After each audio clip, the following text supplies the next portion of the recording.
right, chat. Sorry it's taking a little bit more time because it was frozen, but we'll be here soon.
Sorry about the waiting time, my friend. So I had food, but it was a little bit frozen, so I decided to I had to heat it up for a little bit longer. Sorry for the wait. We're gonna start the race in a couple of seconds here. Make sure you guys get in there. Don't be sorry, be better. Jesus Christ.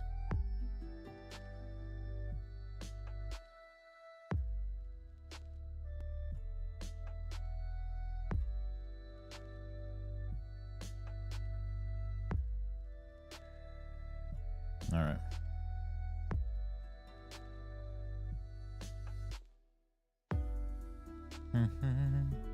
I've had it with the shit looks. All right, friend. We're going to start in like 5 seconds here. Get in there. 5, 4, 3, 2, 1. Good luck, everybody. May the best win.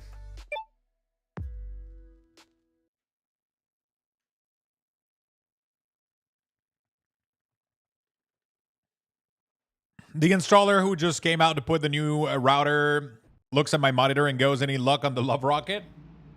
Did you tell him? I can give you mine if you want.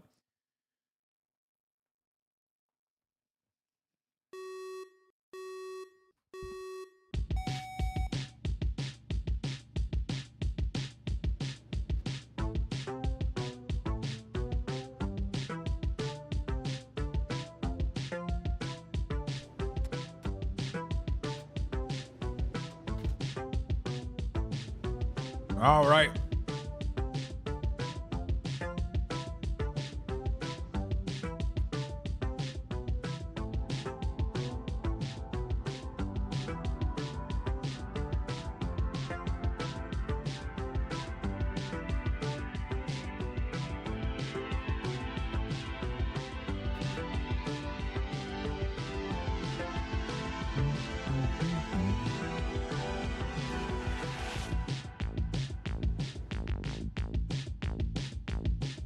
All right.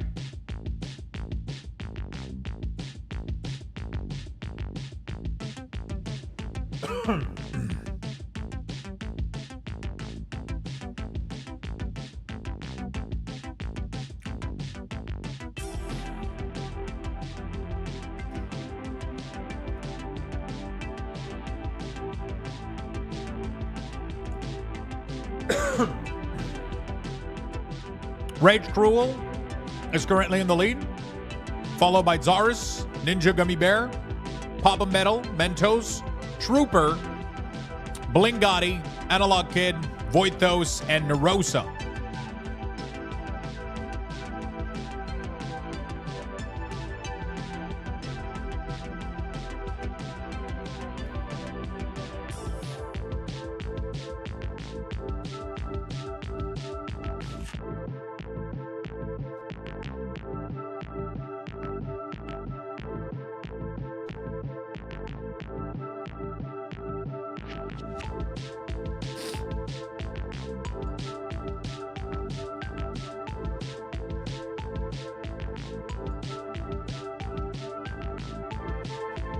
All right.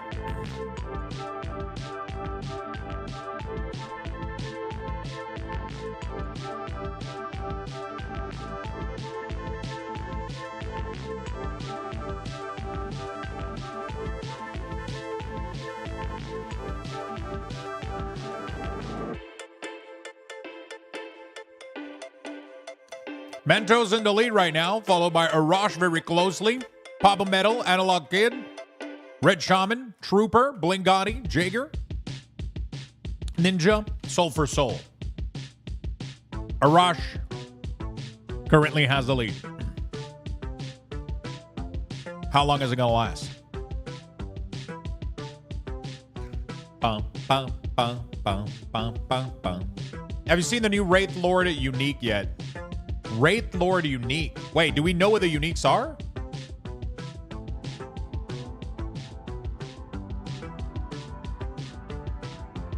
Where? Do you have a link?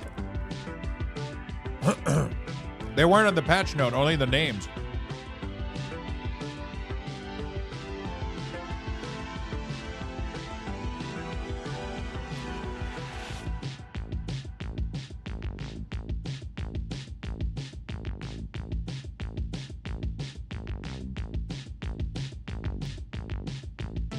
Can you give me the link in DM?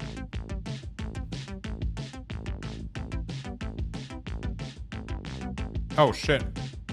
I missed first place.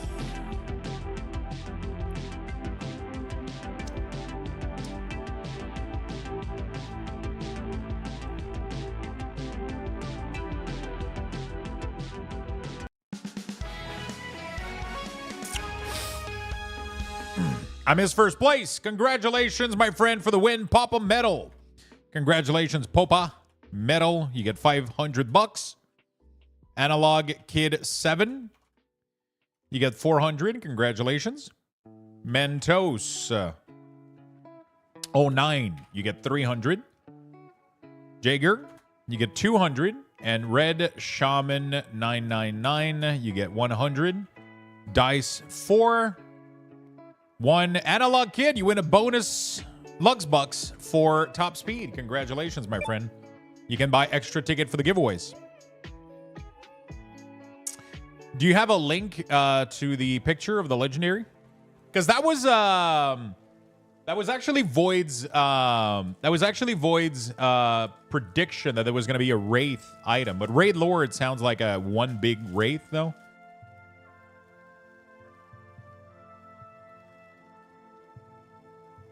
Do you have a link to it?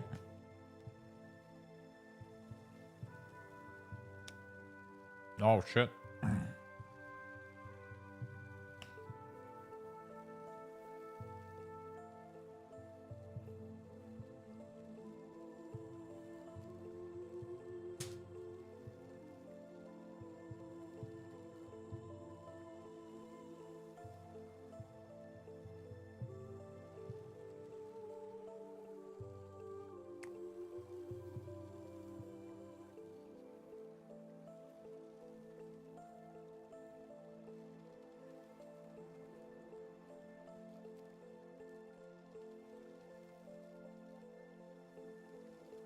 All right. It was David something. I wonder if any of the news outlet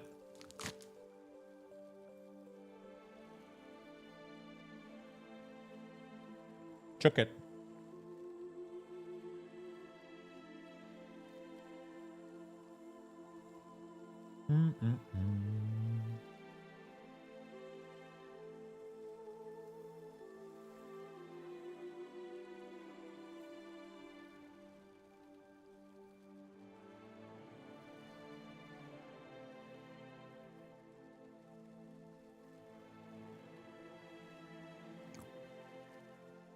I'm trying to see if there's news about these somewhere, but it doesn't seem like any of the news website. Like, I don't know.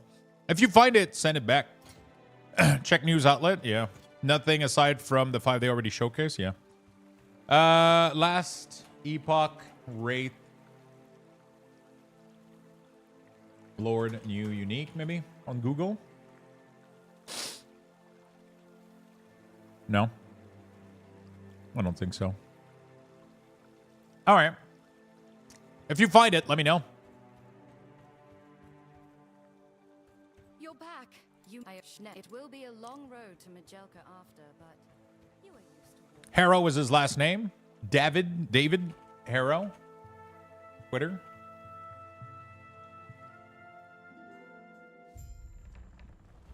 No.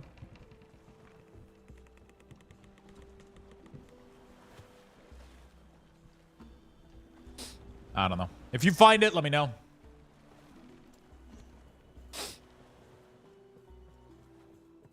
How did you enjoy Hopefully it wasn't a It's the fact they are not like a fake or whatever. There you are. I've been finding also there's a shrine just outside the city. People leave Okay. there to protect others on their travels. I have enough everything. I think I'm gonna go for resistance and vitality here. Frank, thank you for the gifted sub to Red Shaman. I appreciate it. I love that you go through all the names and you look for non-subs. I appreciate it, buddy. Thank you for that. That's very, very nice of you. Wow, we're 2 subs away from completing the daily sub goal today. Holy shit. That is impressive, chat. That is impressive. Nor am I a fan of theirs. Thank you, Frank.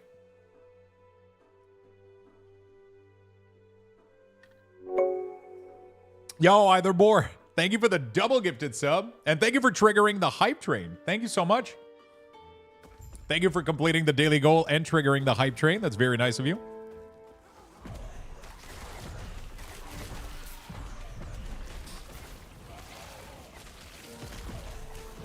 Thank you, brother. Definitely gonna get more health on this character.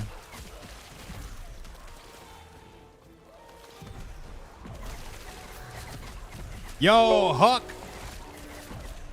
You gifted a sub to Peekaboo IRL? Wait, did you target Peekaboo or did it randomly give him a sub?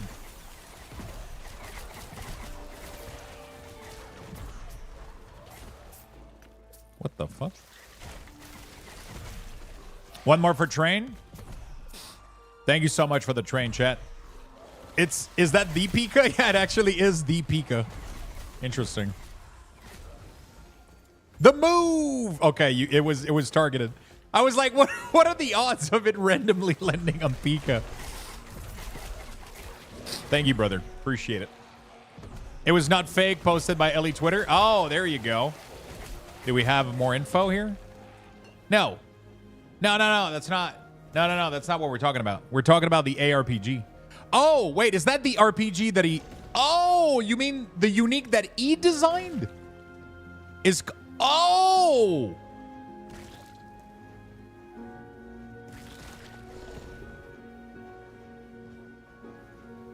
Did he post about it? Is that what you're saying? Because I know that they were making him do an item, but I can't find it. I don't know where the fuck it would be.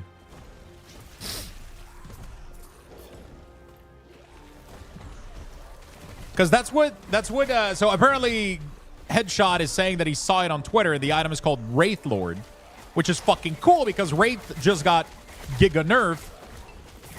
So now if that unique like kind of pumps them back up, you know, like that would be good. You know?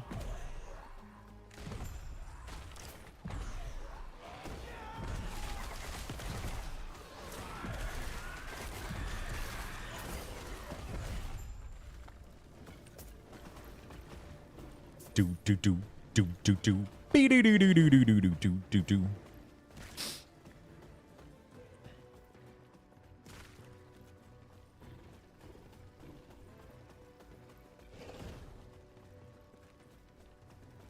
All right. Not sure yet? Yeah, Headshot just said that he saw it on Twitter, so I don't know where the fuck he saw it. Because it's not on David's Arbor Twitter.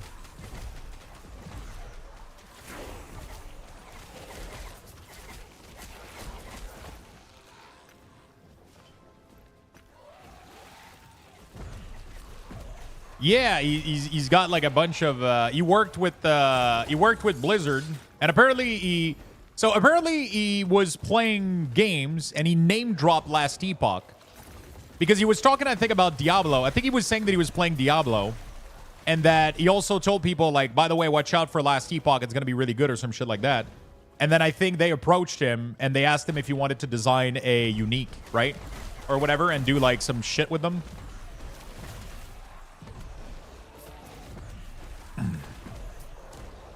That's kind of cool. Very awesome. That's a really, really cool concept. That's really fucking cool. I like it a lot.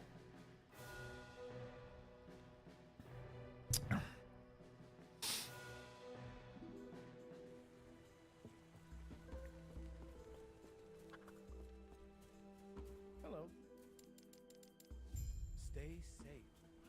Stay safe. All right. Man, I've never been excited. I can't remember. When was the last time I got excited this much for an indie game, man? Fuck. I mean, I've been like, every time a Blizzard game release, I'm like this excited, but like, it's rare that an indie game gives me Blizzard level of excitement, hype of release. You know? I wonder if I want to do anything special for release, like a little event or whatever.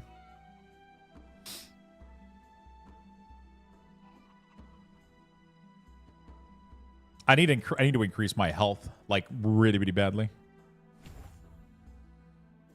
It's so low right now. I remember when you were this excited for Lost Ark. Yeah, but I mean, I played 600 hours of Lost Ark, right? It like people often point out to me being really, really excited about Lost Ark and me not playing it anymore, but for fuck's sake, like I spent like what, $100 on this game and I played 600 hours, right? Like, I think the excitement was worth, you know, like, you know, I think the excitement was worth it, you know, like it's not like I overhype shit or whatever, you know, like it's just that sometimes you grow out of shit, you know. But the end, damn, I felt bad for you. You felt bad. Why? Because I stopped playing, or because of my my voice issue? Because we had the voice issue during Lost Ark one, which have all been resolved now. I haven't been this excited for a game release in a while. And the crazy part is now I know, like, okay, so there's no element of surprise for me now, or barely any element of surprise. But I'm guaranteed to not be disappointed, which is also really, really, just felt the excitement fell quickly, especially when you started the PvP. I mean, I was enjoying PvP. I just got a little bit sad that I could never, like, there was never a class that, like, felt like that connected with my identity, you know? Like, I still enjoy the game, and I definitely ended up getting bored of a couple of things, but, you know. I was planning on taking a break until the game released, but nope, back at it. David Arbor has a post on Instagram about the item. Yo, do you have the link to it? Give us the link.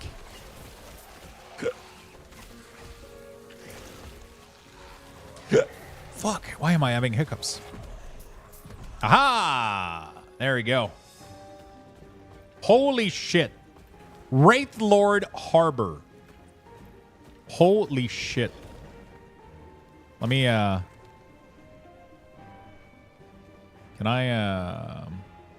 Can you zoom in on images in fucking Instagram?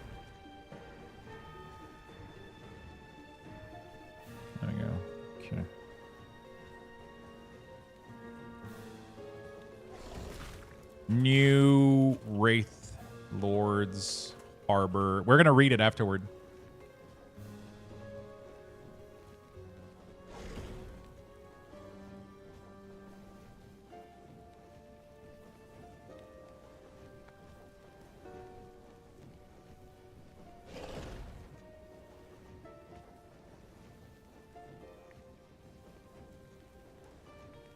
All right, let's read this. Unique Acolyte Helm. Increase cooldown recovery speed. Increase minion cooldown recovery speed. +1 to summon Wraith. Increase minion movement speed. Minion melee damage. Minion spell damage. Casting summon Wraith. Instead summon a Wraith Lord. The Wraith Lord scales with your summon Wraith tree and summons other Wraith for you while in combat. While at max health, the Wraith Lord casts Necrotic Beam and regularly consume all of your non-Wraith minion to empower itself, gaining temporary max health equal to 10% of their maximum health and +10 damage for 10 seconds. What the fuck?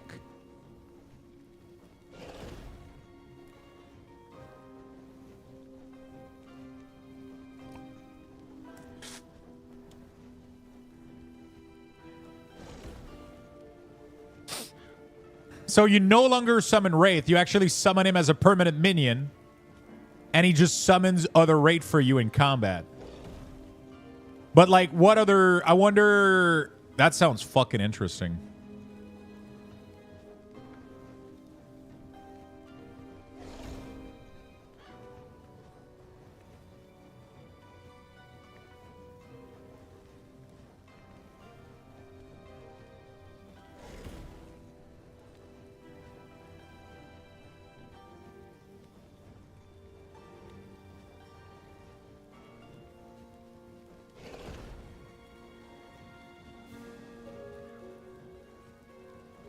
That's crazy. That's kind of crazy. So, while at max Wraith, the Wraith Lord casts Necrotic Beam and regularly consumes all your non-Wraith minion to empower himself. So, what I'm wondering is, do you even want to empower him? Like, how strong is he?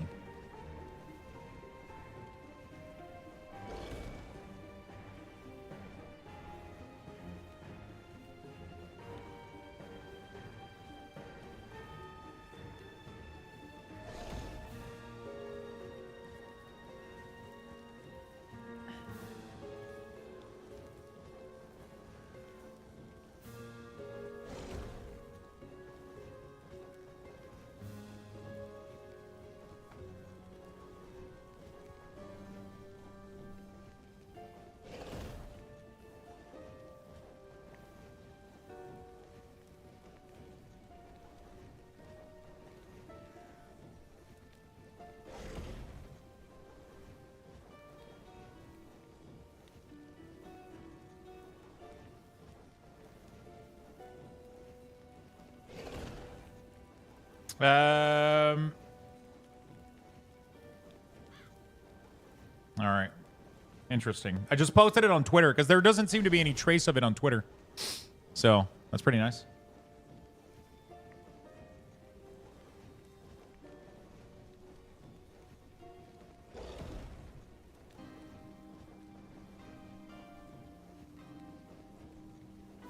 Okay.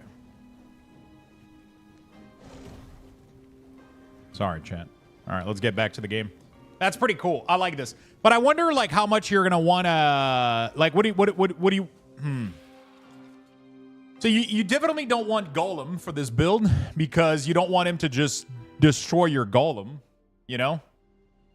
Because he seems to get a flat percentage damage based on how many minions he consumes. So you're probably definitely gonna want to spec into Summon Skeleton.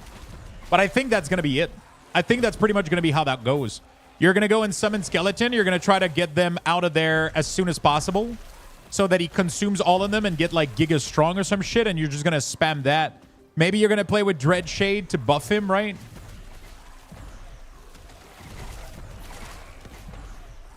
Plus max Wraith means that you probably want a Baron with this helm for sure.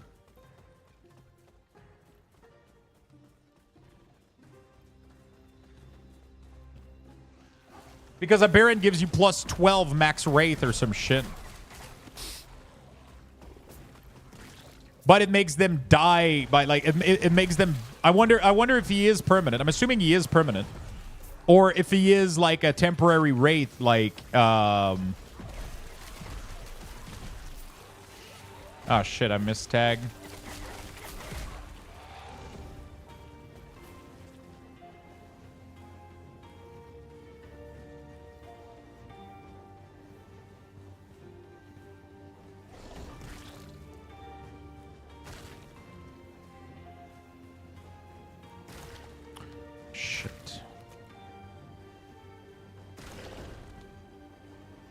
Okay. I made a mistake. I didn't tag last Epoch correctly in my post, sorry.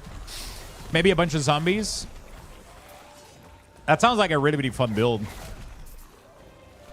Okay, but what do you lose, though? What's normally the helm in the build? You don't lose that much. I mean, obviously, normally, like, your helm would have minion spell damage on it, but this helm does have it. Like, normally, the Wraith build is using this build right here. So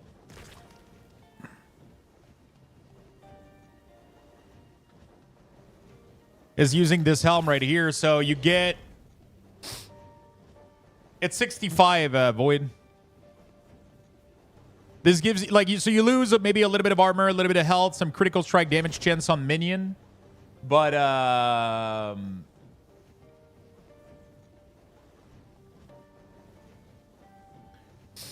like you gain +1 Wraith because you can get +1 Wraith normally on helm. You can only get +2 volatile, but it gives you 60% damage. Damn. So I mean, obviously you're going to be able to merge this into a legendary and get the critical strike and minion damage, or critical strike and health, or whatever.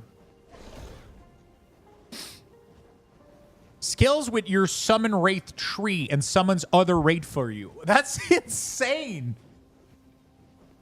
I'm so excited to see how this play out. The only thing that's going to suck with him is that, let's say that you go from a pack to another pack and you're not in combat, he's not going to summon Wraith while not in combat.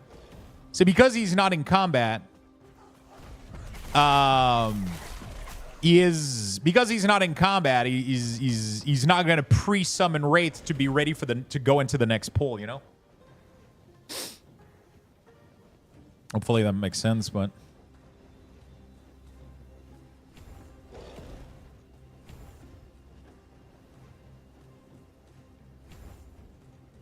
yeah, let's try to summon 2 Flame Wraith here. Or one of them at least. Come on. I spent all my mana, still don't have it. Did I get one? No, I still don't. Wait, what's the percentage chance? Isn't it like... It's 22. I just casted it like 12 times. What the fuck is... Okay, finally we got one. I was like, holy shit. There we go.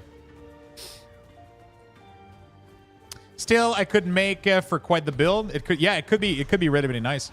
And like, what would Harvest, Legion, and the second row of Lich Tree would work well. Oh, this 3 skeleton. Yeah, I don't know if it's worth though, because you have to. Ah, for fuck's sake.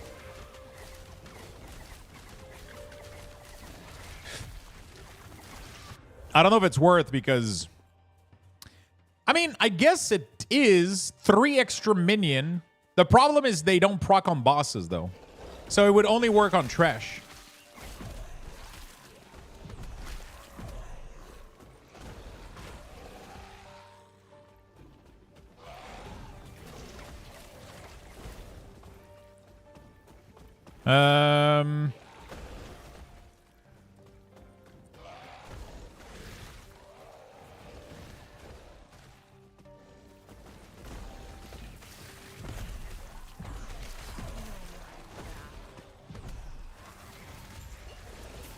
This fucking motherfucker is tough. I'm still shocked your minion don't die when you die. They will next patch, though.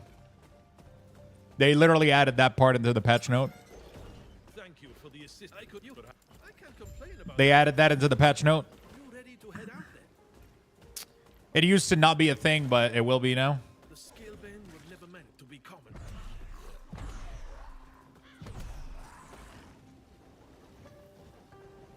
The skill bin used these to stage ambushes on people and trader caravans. Makes me sick to see them exploit our people like this.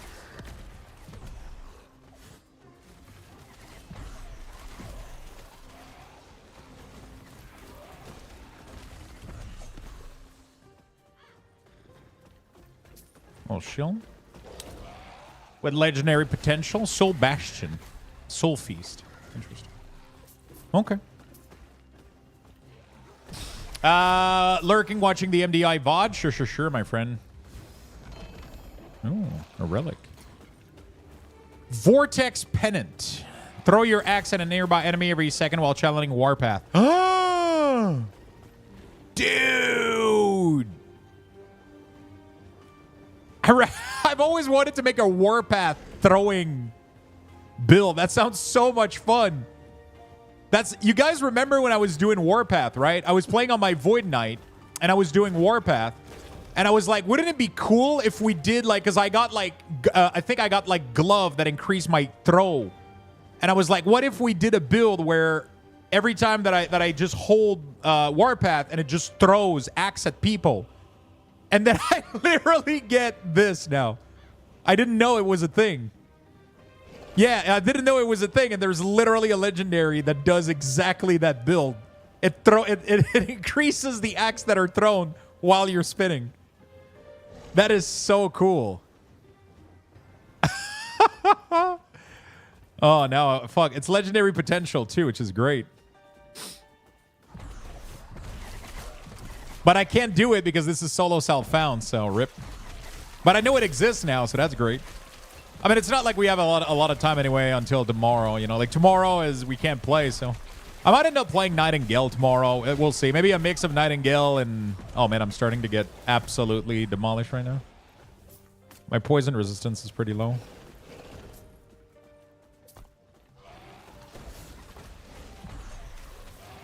Poison damage in this area is murdering me right now.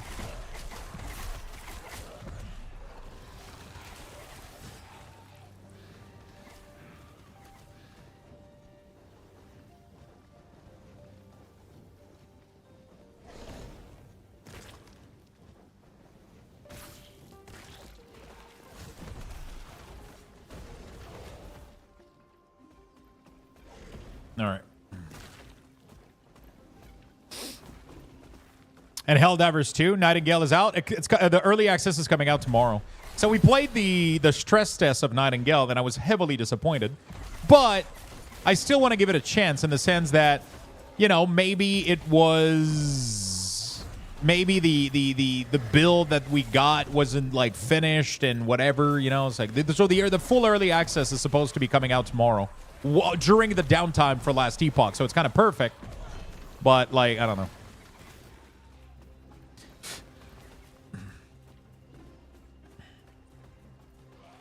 I remember getting poison res in this part of the campaign. Yeah, you definitely need to try to...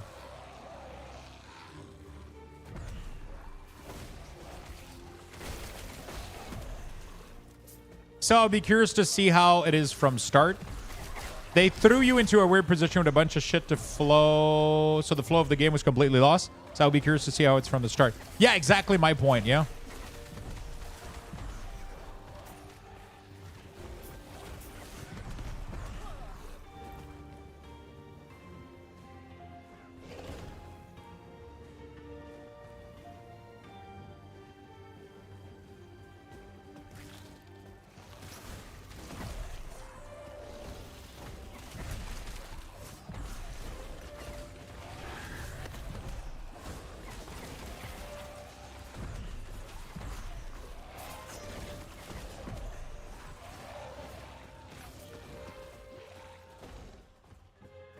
Does the world first AAA title come out tomorrow?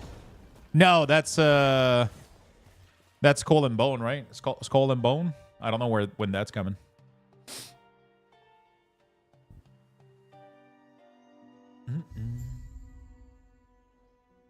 That's sure we're fine for that helm, Vanguard. Whenever you kill...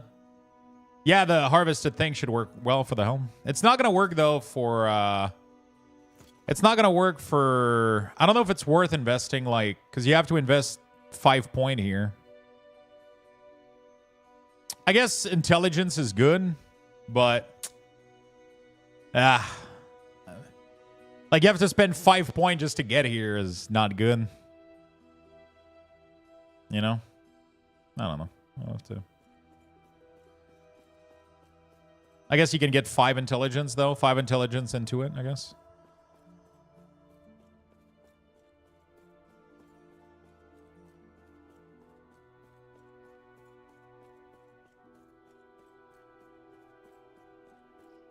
Yeah, so the first quadruple A game is Skull and Bone, right? I don't know when that's coming out. But tomorrow is Early Access Nightingale, which is a survival, crafter, world exploration, combat, fucking... I don't know what the fuck it is, honestly. I have no idea. I have no idea what the fuck it is, but it's already out. What is? Skull and Bone is still in Early Access, though. It's not out, right?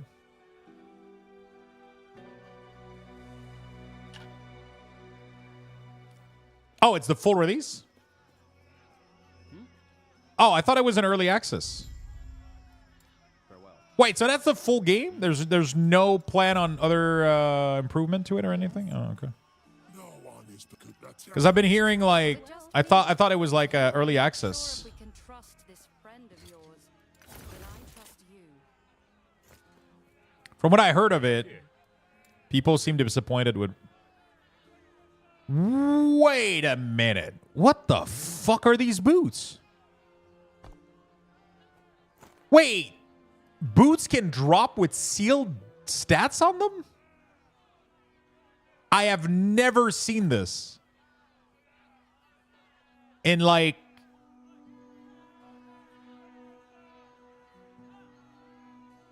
I have never seen this. From the Eternal Chest. Oh, so the chest can make it drop like weird fucking shit. Including seal affixes item. That is fucking clever.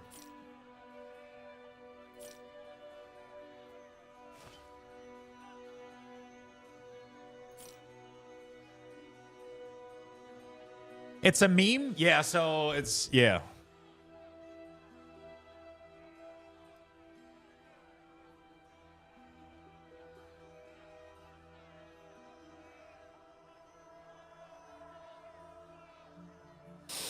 Yeah.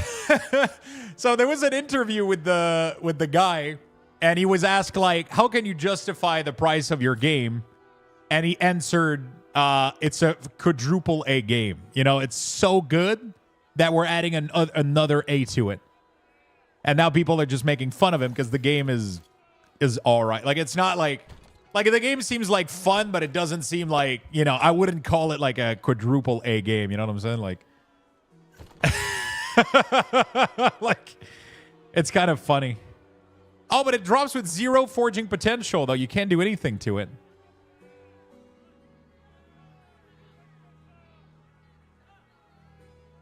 It was the CEO. Yeah, exactly. It was the CEO. Yeah. I mean, the pricing seems fair. Like, the quality of the game looks really, really good. Like, if I'm going to be, like, objective about it, right? The visual in the scene that I've seen blew my mind. Like, it was gorgeous. Watching some of the fucking waves and the ship, like, coming off the wave and the combat in the sea looked AAA. Like, it looked amazing. But at that price point, I would expect more gameplay element, though. I think that was my major thing with it. It seemed like it was missing, like, you know, like, there seems to be a lot of things that were kind of done in a lazy way, right? Like, for example, gathering resources. You just put your ship next to the island, and you don't go out on the island to mine or cut trees or do shit. Your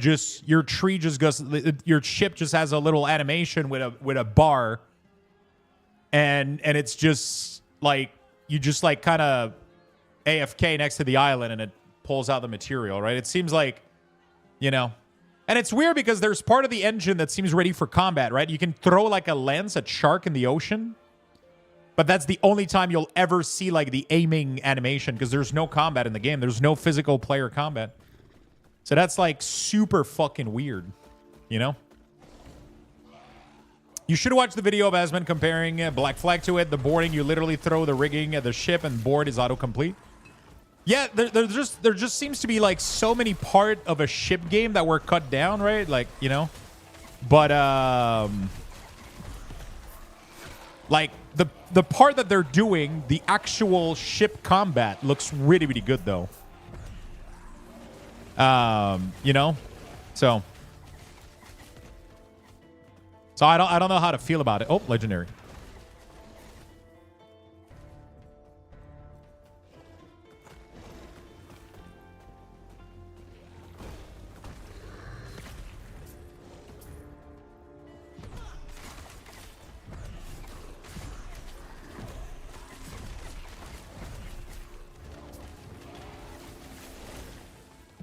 When the game is about ships and missing part of the fun with the potential or technicality, it is kind of seemed like a missed potential.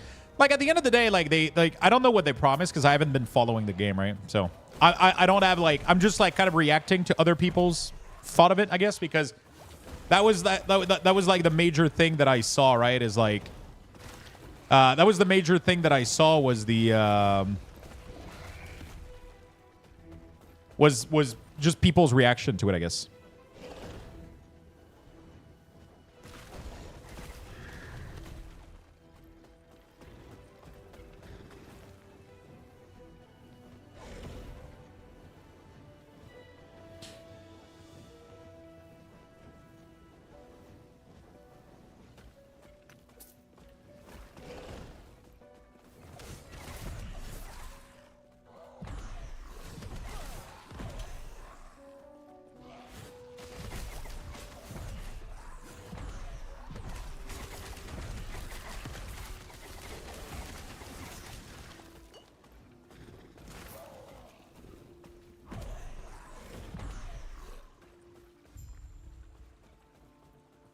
All right.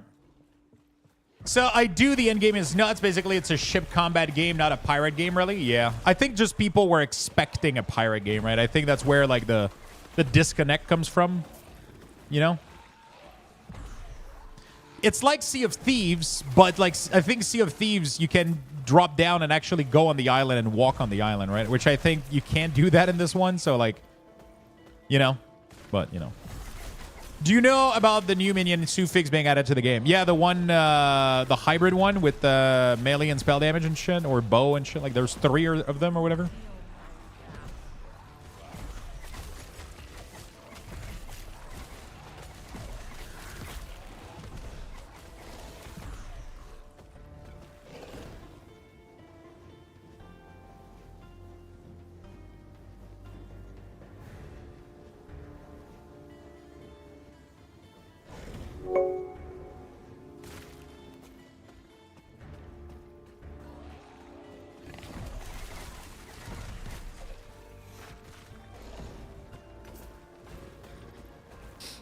Two Fingers, thank you for the 6 months. Can I help you?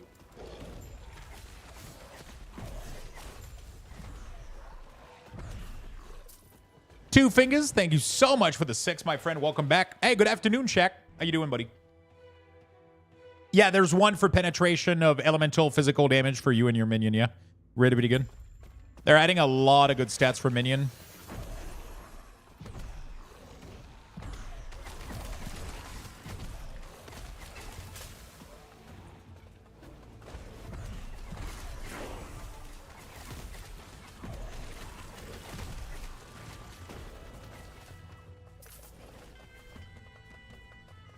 Doing well. Don't think I know this game.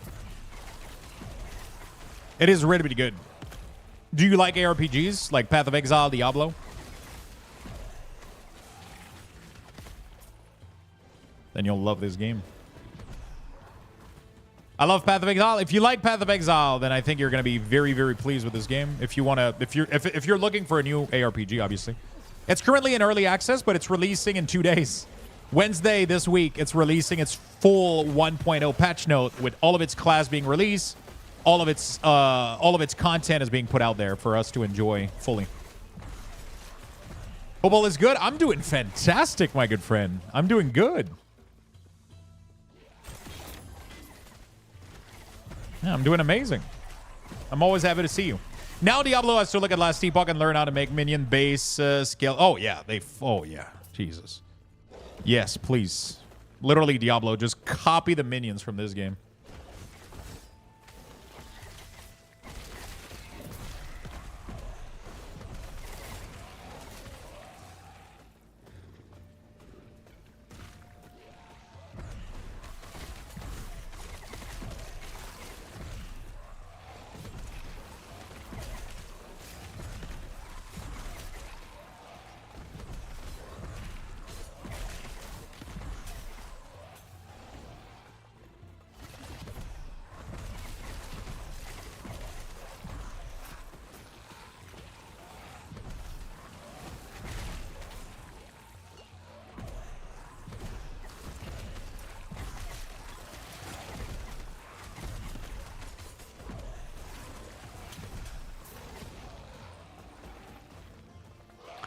For sure, you can PvP or co-op and game activities to take their town nodes, level them up, they create products, and you set a whole trade route. I mean, there seems to be like a lot of cool things to do, and you seem to be definitely like enjoying it a lot. And we've enjoyed similar games in the past a lot, Ballador. So that's like you're the only person that makes me want to. I mean, you and Julia have been like the two big advocates for this game so far. That has made me curious about it, right? I won't play Diablo with that whole thing for the pay to win on the mobile game. I'm tired of the microtransaction. I mean, to be fair, D4 doesn't have any pay to win aspect to it. This game is further even from. I mean, this game has zero pay to win aspect. There is microtransaction, but it's just there is microtransaction. But there is, it's just for cosmetic, right? And the base cost of the game is only $35. So this game is literally just $35 and you get the whole game and every expansion they're ever going to make. Any content update they ever make is going to be free. And just like available for everybody. Every content update they ever put out is going to be free after you purchase the game. And it's $35, right? There's no battle pass. There's no convenience for like stash space or whatever. None of that shit. You just pay $35 and you're good to go forever. That's how this game is right now. Okay, I'm definitely fucking squishy right now. I don't know what the fuck is going on. And my poison res is down low, dude.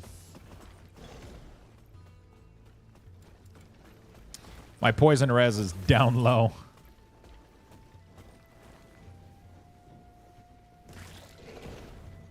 I definitely need to increase my poison res somehow.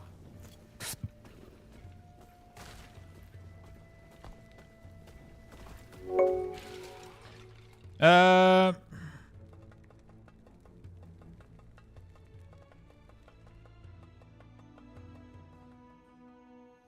right. Thank you so much, Shaq, for the tier 1. Really do appreciate it. If you ever want to take a look at this game, by the way, thank you so much for the sub. Really, really do appreciate it. If you ever want to take a look at this game, I have a link right now at the top of the stream. If you ever want to buy it, if you use that link, I make a small commission out of it, and the devs earn more money out of the sell. So it's a way to support them even more and myself as well at the same time. If you ever want to take a look into it, the game is releasing in 2 days with its 1.0 patch. I highly recommend it. It's really, really good. I think you're going to have a good time if you enjoy PoE. Have you gone for the higher package, Lux? Yes. I always go for a higher package. Giggity.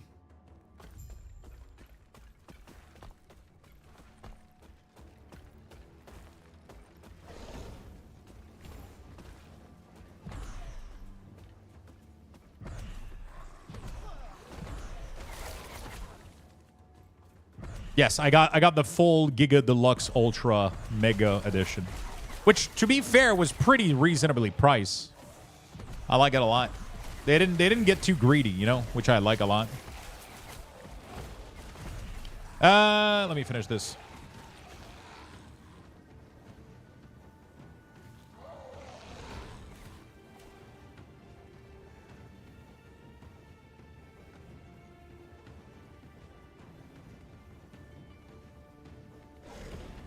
All right.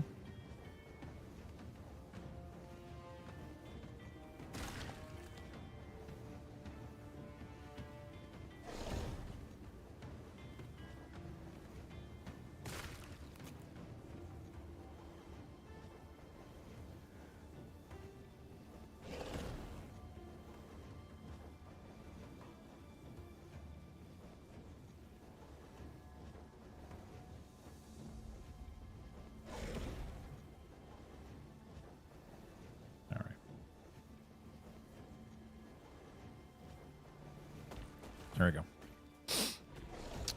I apologize, and I may be blind, but I don't think I see the link you're talking about. You can also just do last Epoch. There we go. The link is in chat. It's the same link that I put at the top of the chat. I pin it at the top of the chat, but if you're on mobile or something, you might not see it. There might be an occasion where you don't see it, but it's the command as well in chat. That link is on a platform called Nexus, and Nexus will sell you a Steam key, but it takes they don't take 30% like Steam does. So the publisher earns more money for the keys that are sold there, and the content creator, which link you're using, also generates a little bit of income out of it, which I use to make more giveaways for the game, which is pretty nice.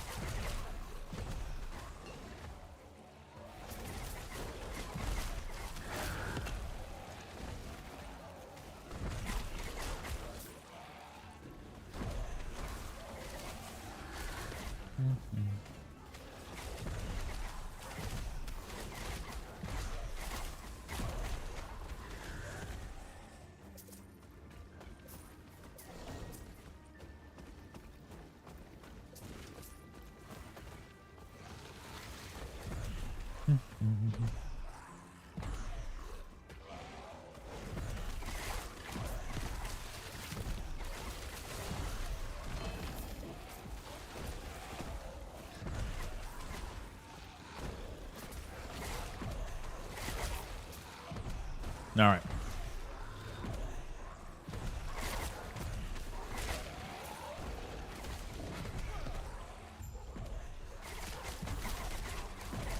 There we go. Yeah, compared to Diablo, Shadowright's very reasonable. Yeah, I think it is. I think it is. I think they're being very reasonable. Honestly, this game is... It's crazy. I could have easily seen this game as at $40 to $50. Easily. I would have bought it at $70. I would have bought it at full price. But they're charging $35 for it. That blows my mind. That blows my mind.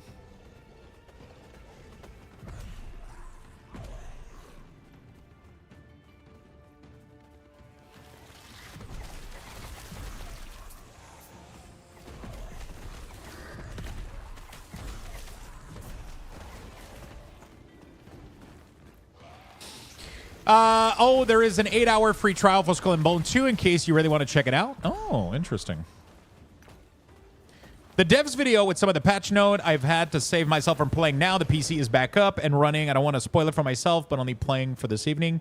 Silly iPhone predictive. The dev video with some of the patch note were amazing. Looking forward to the new content. Yeah, it's going to be great. That 35 will scale insane number. Oh, yeah, for sure. 100%. This is literally a quintuple. This is a quintuple game.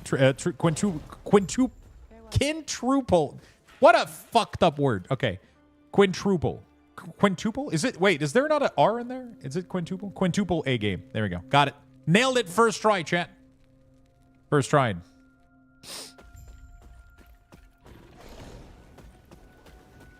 Don't blame the words. Listen, okay? Listen, it's 100% the words fault. I can't even speak, bro. Can't even speak.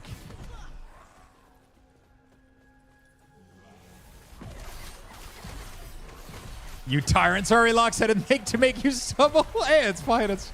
I make myself stumble all the time.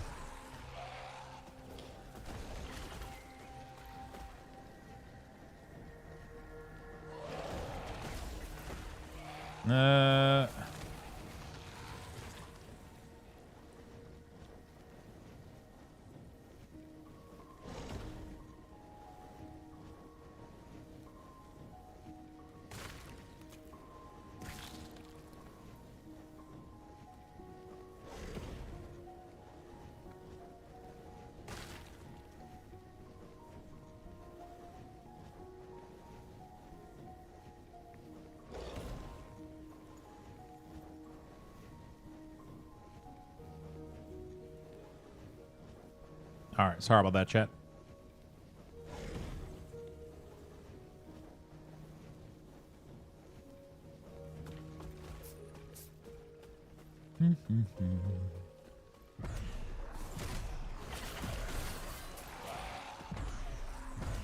Words are hard. Oh my god, he clipped it.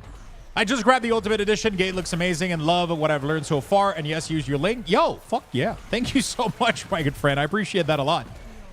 Wow, that's a lot of support. Literally came into the stream, followed, sub, and used the link. Jesus. Thank you, my friend. I appreciate the big support. I'm glad you're enjoying the content. I don't think you're going to be disappointed. I don't think you're going to be disappointed. You're definitely going to be in for your money with this game. I'm already at almost like 200 hour played, I'm pretty sure, and the game hasn't even launched yet. I think Void is at like, what, 600 or some shit?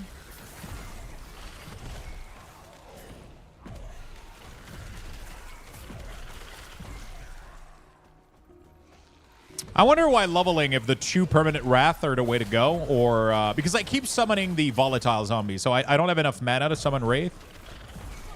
I wonder if there's something else that I could do instead of 2 Wraith, instead of getting maybe Dreadshade, but Dreadshade never feels that great, right?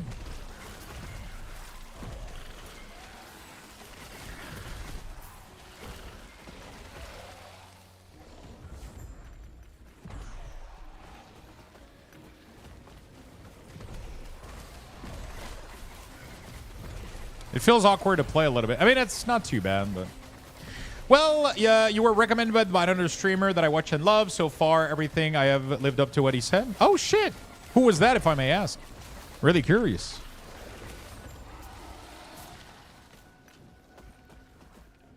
Science. Oh, Science is really, really nice. He's a nice person. Is he still playing a lot of World of Warcraft? I don't think the giant volatile costs too much mana. They're actually reducing the mana costs in the next patch. I think it's going from 330 to like 120 increase or whatever. So instead of being triple the cost, it's only going to be like, you know. Oh, yeah. WoW and Helldiver 2. Nice. Helldiver was really, really cool.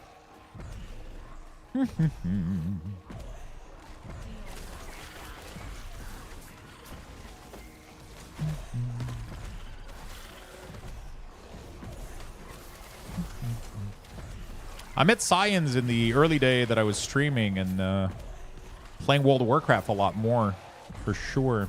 I think it was early on in BFA, I think. I think we raided him or something.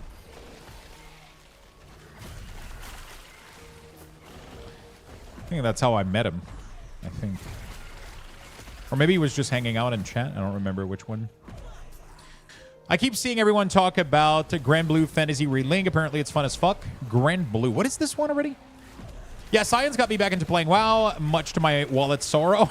I mean, the great thing now is that Last Epoch is going to be... it has great value for your wallet. It's still going to hurt your wallet because you got to pay the game, but I think after that, though, it's great value for sure. I'm definitely a big detractor from this stream. You think so? No, you're entertaining. Everybody that chats in chat is good, right? Because it's one of those things, right? Like as a streamer, like sometimes people go in full lurk mode, which is great, but sometimes it happens all at the same time, right? Everybody goes into lurk mode all at the same time, right? Something happens and everybody...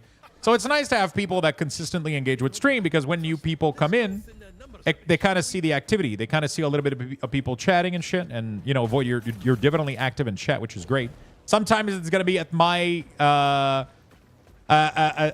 you know,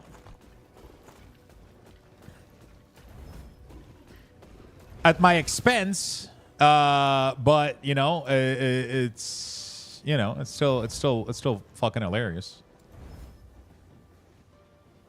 Bro, look at this fucking thing I just made.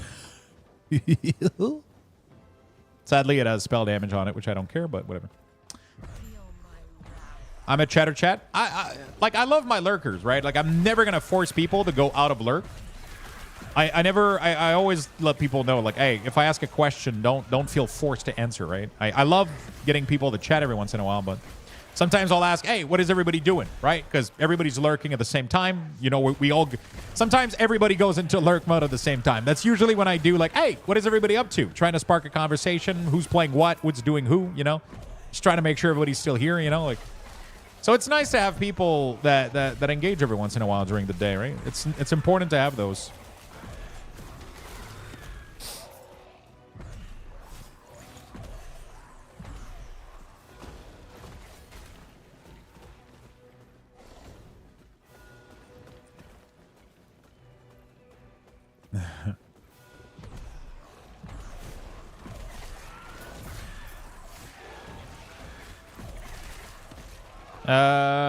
Fudge. Maybe some intelligence. Intelligence gives me poison res, doesn't it? Oh no, it's vitality that gives me poison res. I forgot, I'm an idiot. It's the other one that I wanted. It's actually this. I'm trying to convince Lux to let me move with him. Where are you gonna sleep? In my bed?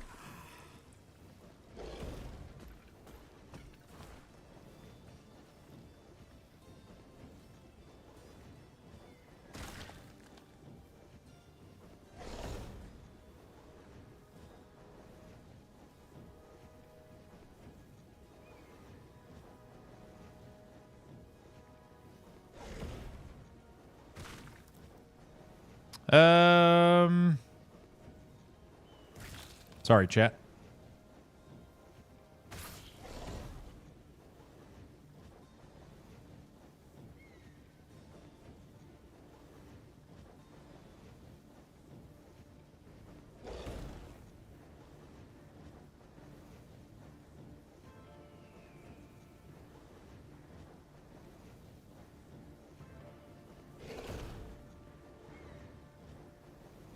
Okay, sorry. The Thos brothers back together physically and emotionally. Yeah, sure. Greetings, all. Yo, Fibble, what's up? How you doing, my friend? Void could sleep on the casting couch. It takes amazing nap, I will say. I've been napping on this couch after stream a lot. I'm actually not napping. I'm just chilling on it. I rarely sleep when it's not bedtime. But I'll just like fucking chill on it and watch some shows. Have you seen Dave's Harbor Unique? Yes, I actually posted it on Twitter because I couldn't find it on Twitter. We found it on Instagram, and I decided to post about it on. For those of you that haven't seen it, by the way, this is Dave's Harbor Unique right there. If you guys want to go check it out. Sorry. Whew. It is fucking amazing. I like it. It looks really, really cool. I'm excited to see what kind of build can stem from it.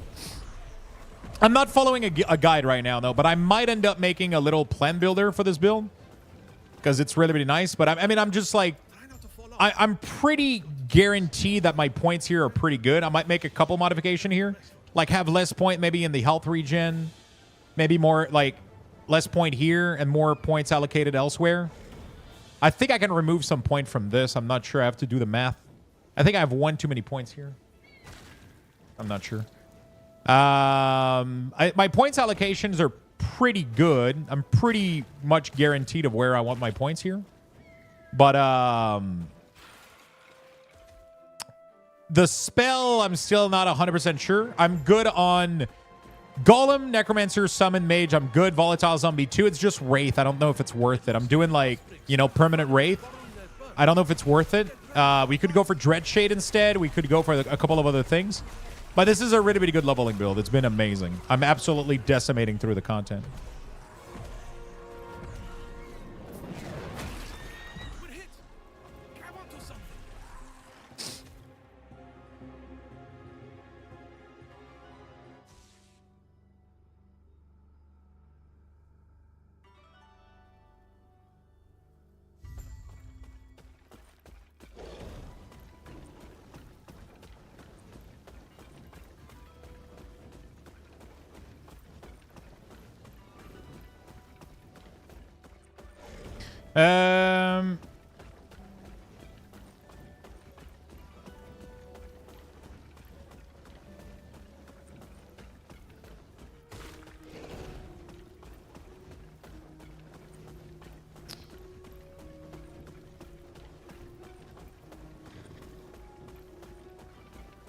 All right.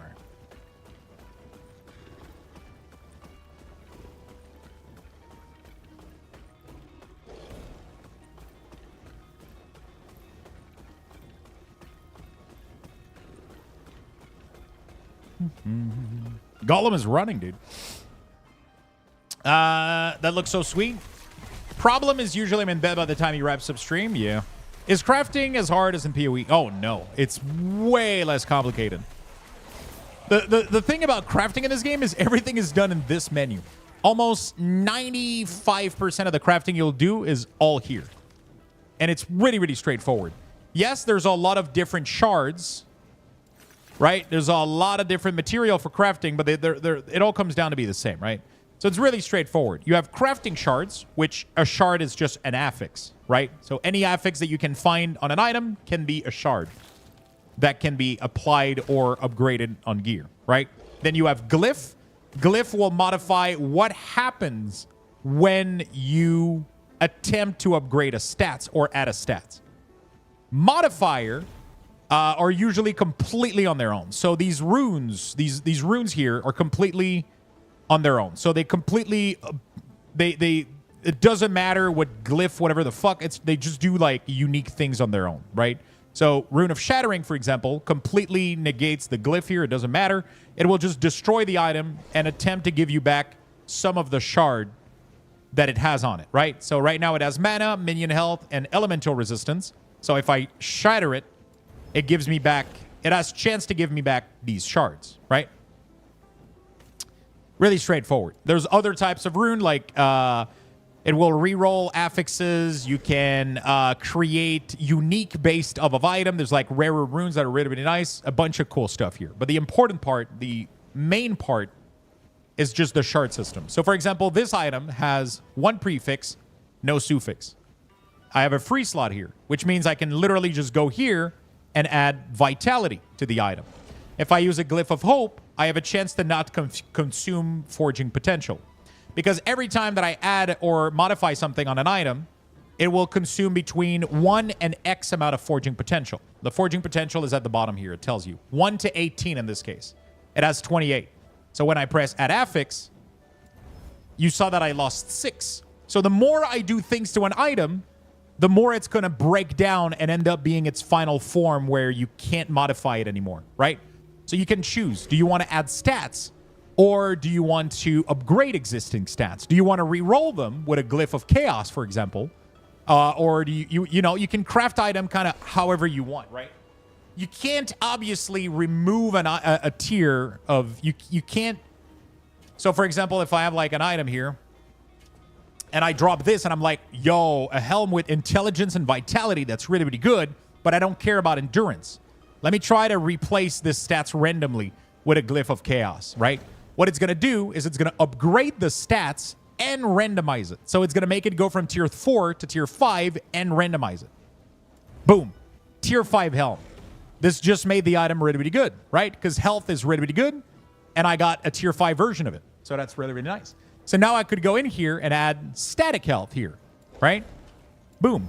So now this item has percentage health, static health, intelligence, vitality. Really, really good stats, right? And then I can proceed and upgrade all of these if I want to, because I still have 17 forging potential, right? Tier 2, tier 3. There you go. I'm back down to 0. So I was able to get a 4/4, 11%, 5 health, right? That's my item. Now I cannot do anything else to this item. The only thing I could do is shatter it if I wanted to. Boom. It gives me back 5 health shard, 1 vitality shard, right? So it's based on the tier of the item. This can get pretty complex and really, really nice, but it doesn't have too much. It doesn't have too much complexity.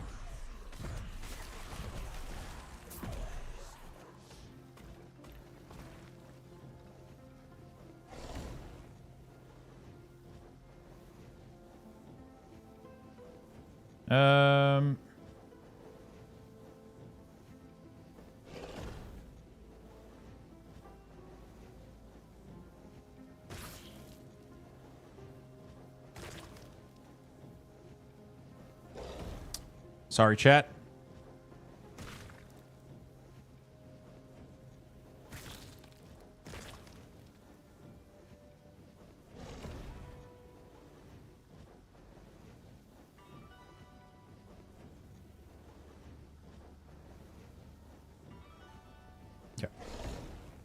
Thanks for the explanation. No problem. There's obviously more to this, right? So there's more complexity to this. But yeah, it can be pretty. It has a nice depth to it without being complex. Because I was able to explain to you a large percentage of the crafting system in a few minutes, right? And you're able to understand quite a lot to it. There's obviously like more to this. There's other types of item. There's exceptions to the rules, and then little things here and there that are not going to fit in the explanation that I just gave you. But you know, it's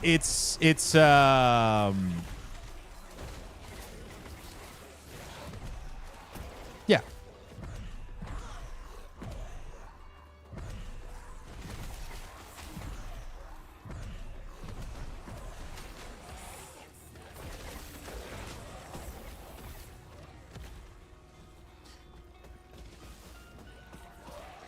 Like, there's going to be exception to it, and you know, but that are not going to fit in the general description or explanation of crafting. But in general, that's that. There's also like some really cool stuff, right? If you find like, for example, if you find a unique, for example. Wait, what is this? Oh shit! Every second, if you are moving, you have a 20 to cast Summon Vine. What the fuck? Health, you and your minion have increased movement speed. Your minion have 25%.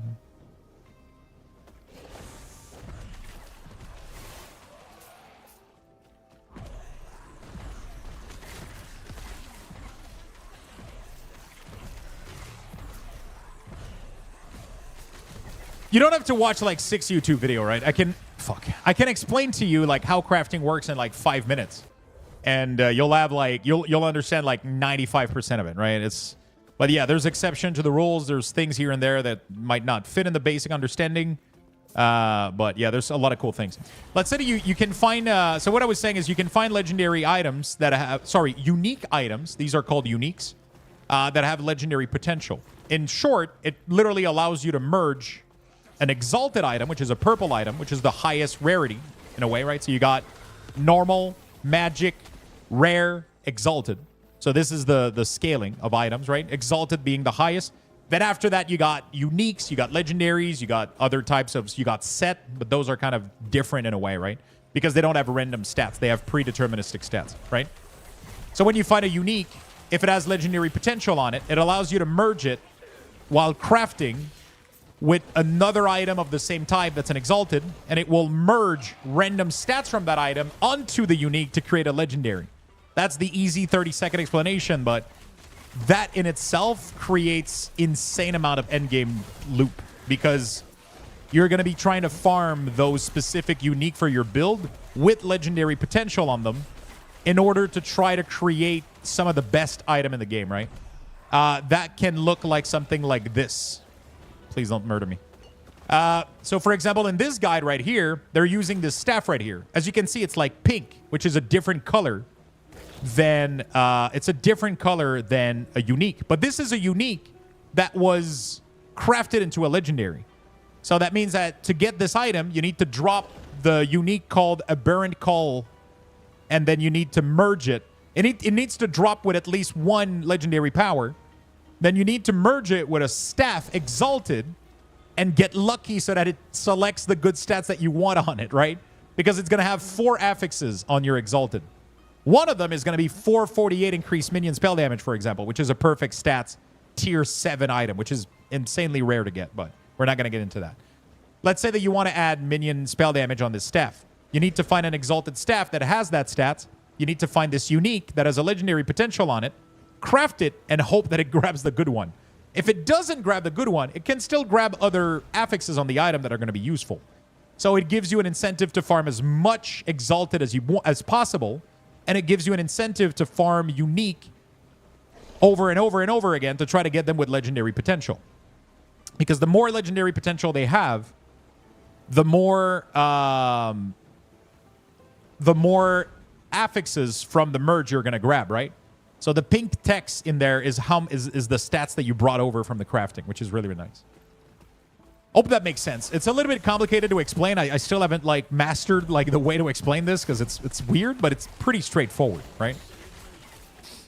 There's no item that has 5 affix on it. The only time that is going to happen is if you seal an affix, or you can drop. There's special occasion in the game where you'll drop an item that already has a seal affix on it. But like, for example, if I take this shield here and I put it here, and I don't have Glyph of Despair, so I can't do it. On my other account, on non-solo, I could click this, seal one of the affix, and then add another one. It would have 5 stats. But that's the only way.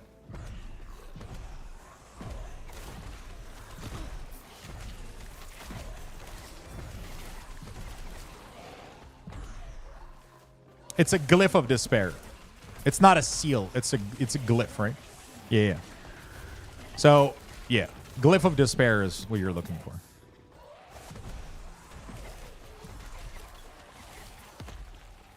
Yeah.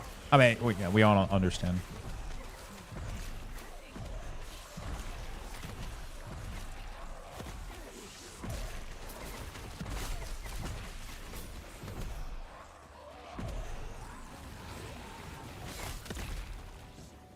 Yo, the best. It's the Rob. How you doing, Rob? Mees, what's up, my good friend? Lelia, hello, everybody. Welcome to the stream. Hope you had a fantastic stream, my good friend. Thank you so much for sharing the love. Rawr. How you doing, Ellie? Thank you for the 53 months. Thank you, my good friend. Thank you so much for the big raid. Thank you for the shout out. I appreciate it. Go check out Rob. He does World of Warcraft content.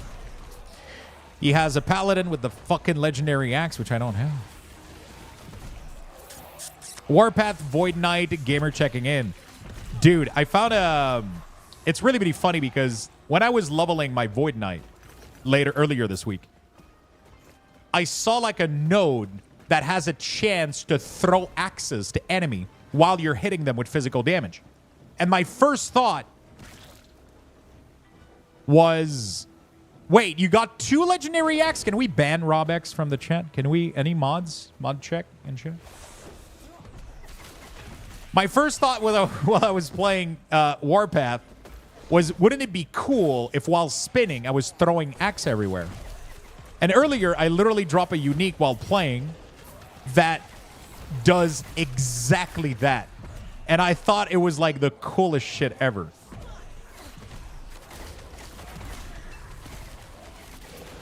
There's like a unique that while you're channeling with Warpath, you have increased chance of throwing axes, and it gives you plus skills to Warpath, plus skills to throw axe, and like a bunch of other shit that works with it. It's so fun. I'm so excited to make a Sentinel at some point. I mean, it only took, what, 15 weeks? I fucking blasted the raid like every single week. Sure, I only did it on normal because I was lazy. I blasted it every single week on Paladin and Death Knight. Every single week. Never got it. I just gave up now. It's completely pointless if I get it. I'll have to spend $1 million fucking gold to get it. Do a stupid fucking quest that looks boring as fuck. I'm like, fuck. I'll do it at some point just for the transmog or whatever, but it's so infuriating of a fucking legendary. It literally killed my excitement to play WoW right now. Oh, 200k at most? Yeah, it's just going to keep going down now that, you know, like, I think it's getting too late to get it a little bit, you know?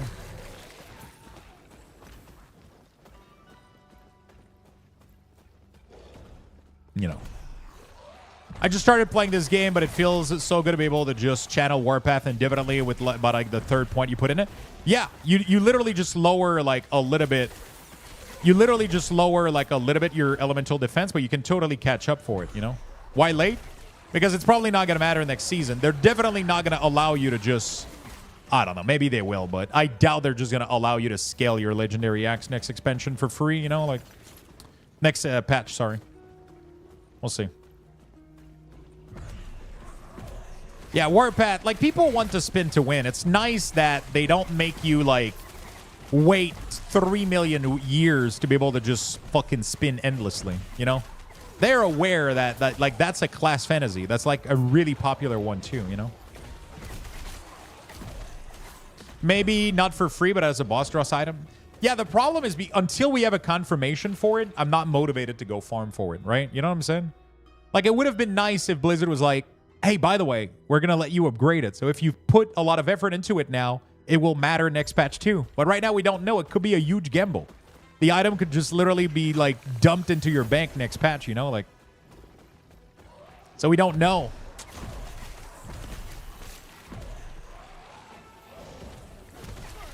That would be nice. But I mean, I'm just complaining, you know. I just like to ramble about it. I'm just upset I don't have it. I would have just loved to play with it. Have like a couple days blasting some M+, but I mean, with last Epoch coming, I'm probably not going to play WoW for a month. So we'll come back afterward.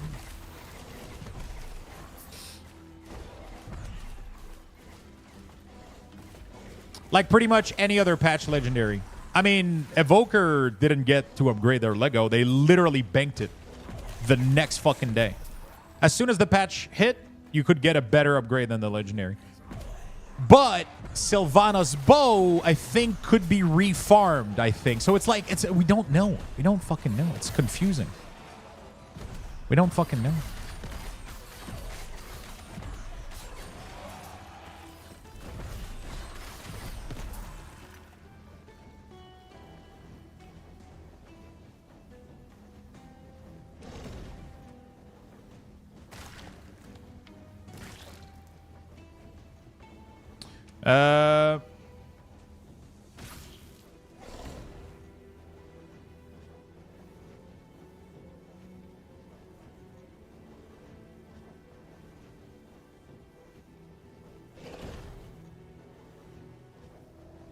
Sorry, I'm just checking something real quick. Yep.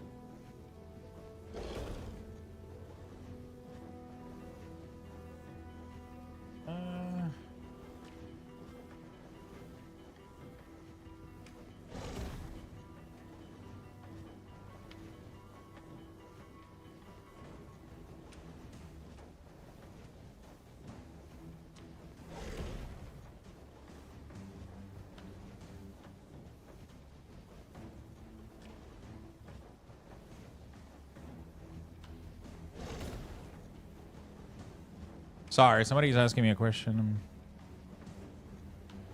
I'm just gonna... All right, sorry about that. Okay. What build do you have a guide or just experimenting? So I don't have a guide, but I'm going with the knowledge that I have of minions. So when you're leveling up minions, I love getting the intel. Like I already know where my passives are going, no matter what, in most cases. So this is pretty solid in stone for me. And for the skills, it's pretty solid as well. I'm just going for like, I just went for fire minion, and it's been doing really, really well. So anything that will like, I upgraded for archers with fire arrows, as much damage as possible, and the 2 additional node that you can get for more skelly, right? Golem, I went for full fire golem. I'm still debating going into the burning bones. It just gives them a little bit more ignite chance, but I already have a lot of ignite chance. So instead, I went for just more raw melee damage out of him, which is nice. I didn't go for Bone Kindling because it says that it consumes minion, which I don't want to do. And then I'm just using these. You could not have the Wraith, but I decided to go for double Wraith, double permanent Wraith, because I'm spamming Volatile Zombie. And I went for the Vomiting Fire Zombie. So every time I summon them, they run to their target, vomit fire on them, which makes them ignite and shed armor. Right? I'm shedding like a shit ton of armor stack, which armor in this game actually it actually negates all type of damage. It's more effective against physical damage, but it will negate up to 70% of the damage reduction for any type of damage. So armor is really, really good, right? So if you shed armor on enemies, it's really, really nice. So I have a passive here that sheds armor, and also the zombies, while they vomit, they also shed armor, because it's like, you know, so... Yeah, it's really, really good. I'm not following a build guide. It's just from, like, things that I kind of know so far of these traits, and they've been working really, really well. Things have been going really well. I just run around. I just press, like, summon zombie, and they explode and murder everything, which is nice. So, pretty good. I need a little bit of health, though, and resistance. I'm definitely fucking weak right now. Which is why I've been putting a lot of points in this. I need the vitality. I need the poison res right now. I need, yeah.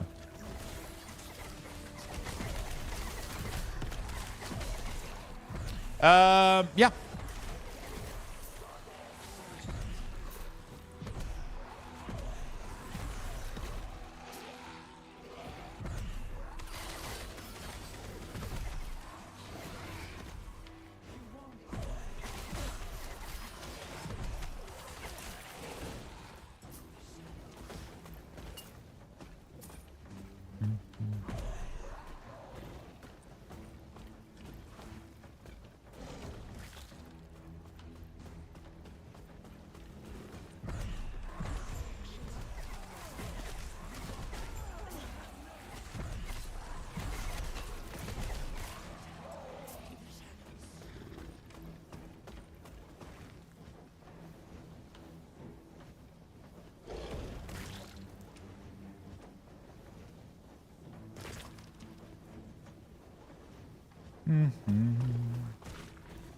Meanwhile, my rogue build.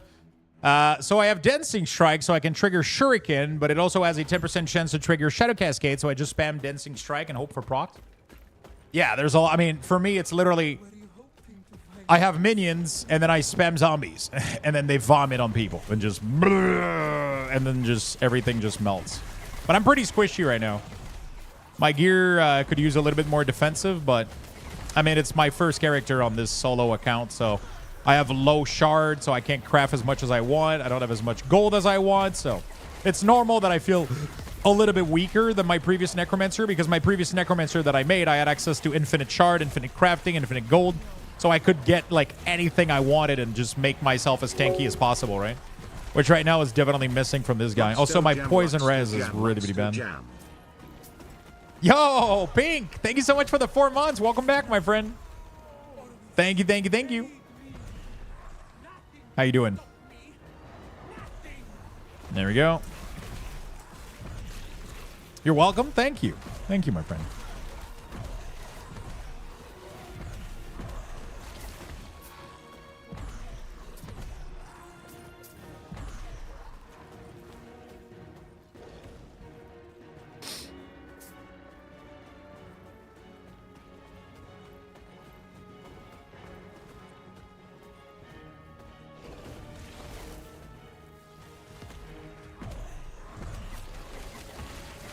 There we go.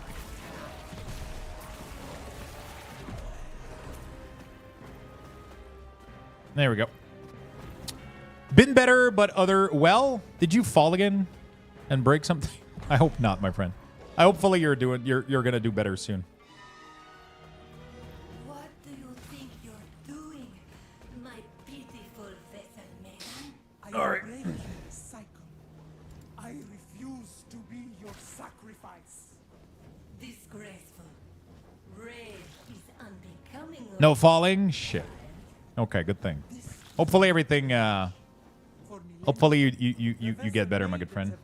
Is there an actual story here? There is. It's just like any good old ARPG. I'm just skipping it, but there is an actual really, really cool story in here and shit, but, you know, space, space, space, click, click, click, you know, like, I'll read about it later, you know. They're introducing actually a bunch of new cinematics too in the next patch, so that, you know, like shit like is explained better. Maybe with the actual little cinematics, we'll be able to understand it a little bit better without like necessarily like reading everything, you know. There is a reason the A is before RPG. Yeah, exactly. The action is more important than the...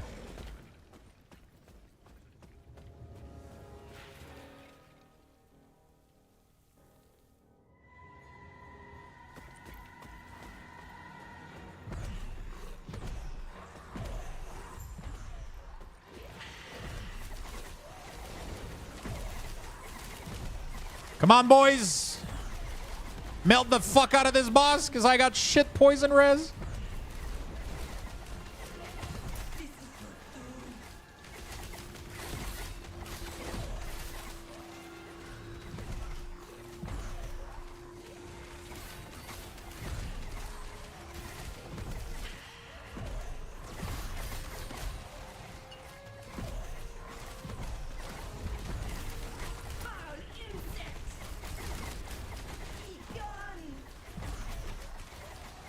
Holy shit.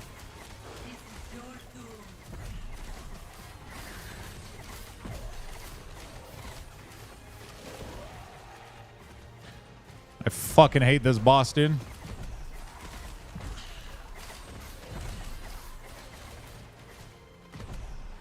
Okay. Phase 2. Soon. Holy shit. Holy shit. Alright, phase 2. Where can we see your build? I haven't put it online yet, but once I've tested it thoroughly, I'm probably gonna make a builder so that you guys can follow it at launch.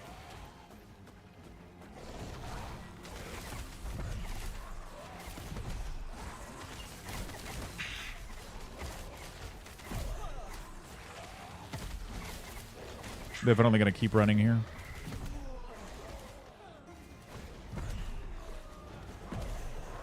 I can't take his melee strike, so I got to get the fuck out of there when he does his shit.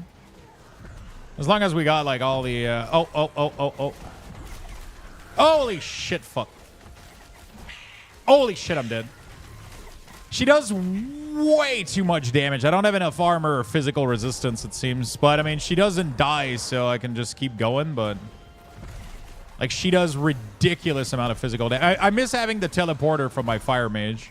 I might have to modify that to be able to adjust things accordingly. Because normally I was able to teleport away from her when she got close to me, but now that I don't have mage teleport, I can't. And it's definitely causing me some issues.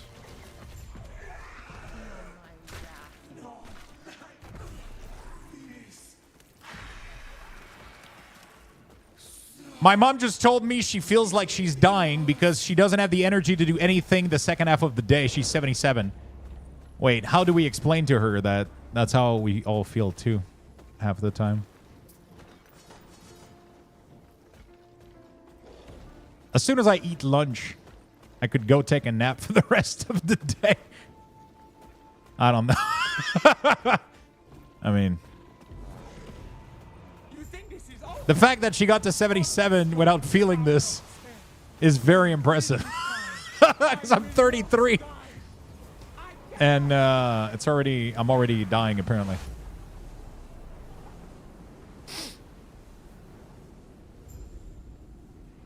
I like to nap all the time.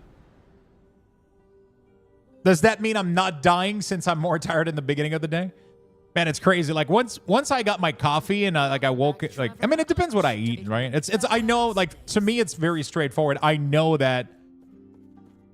Oh, yes. To me, I 100% know that, like, when I'm tired it's just because I ate something that triggered like insulin response. Like that's all it is. Like, it's just, if I ate rice, bread, pasta, whatever the fuck, like I know that's exactly what triggered my like I know, you know. Melee void damage, increased void damage. Wow, it has minion damage on it too. This is one of the acts that you want for. I can wake up, eat, and have a coffee and go back to bed 2 hours later. Yeah, I mean it's the food. It's always the fucking food, you know. Like it always is. The food that's responsible.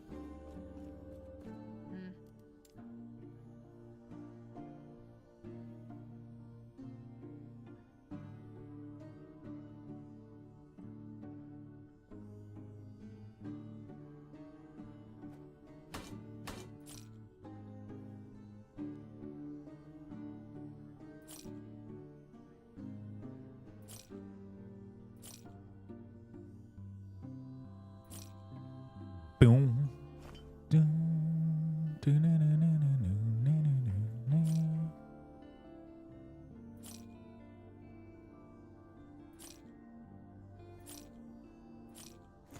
There we go.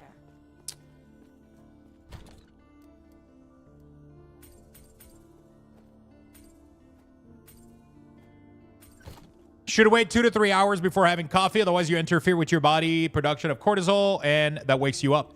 Yeah, but the other point riffraff is, so you either have a choice with fucking up with your cortisol level or everybody around you getting murdered. So you have to do the pros and cons, you know? I prefer keeping everybody around me alive. So I drink coffee early in the morning. It's a fine line. You have to, you know, because an elbow in the throat just happens so rapidly. It's just, what the fuck? I didn't have my coffee. Jesus Christ, I sounded violent there.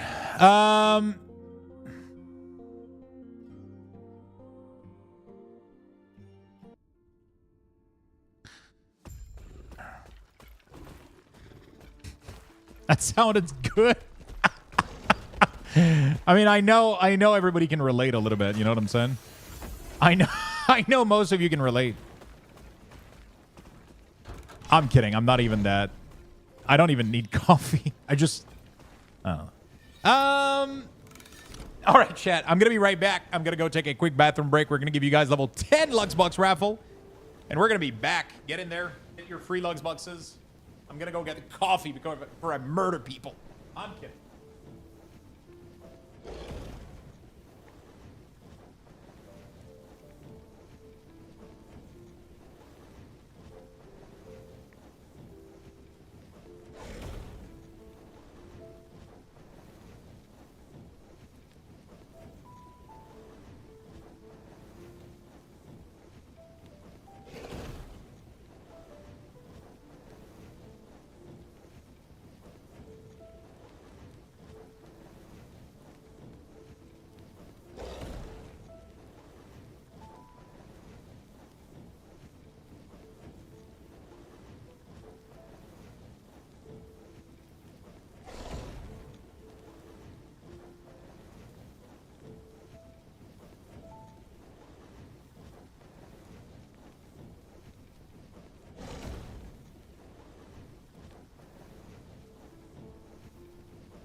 right.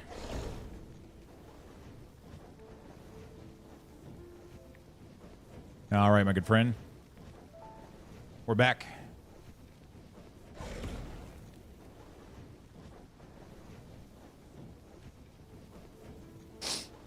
Okay.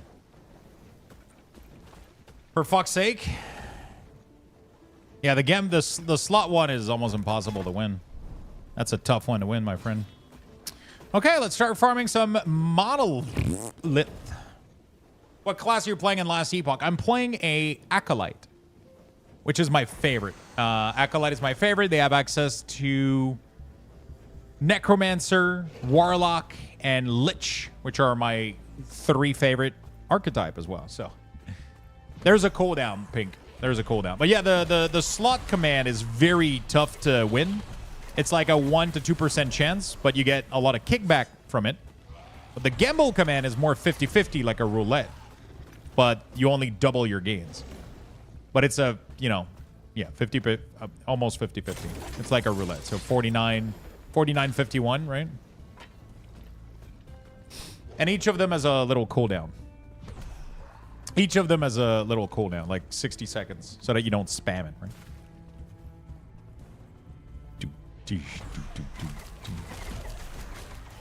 So I've been playing a lot of Acolyte. It's been my favorite so far.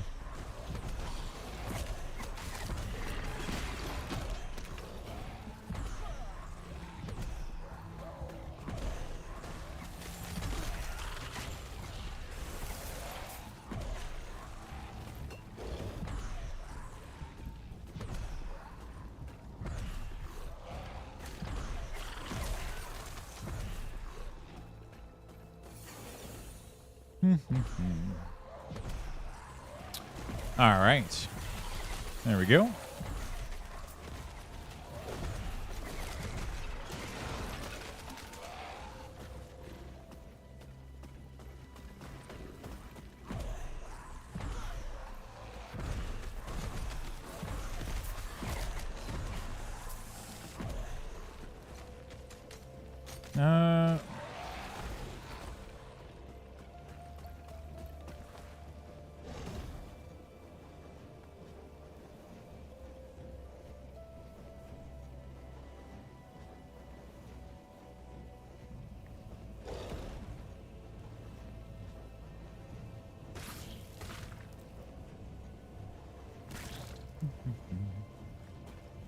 Cool.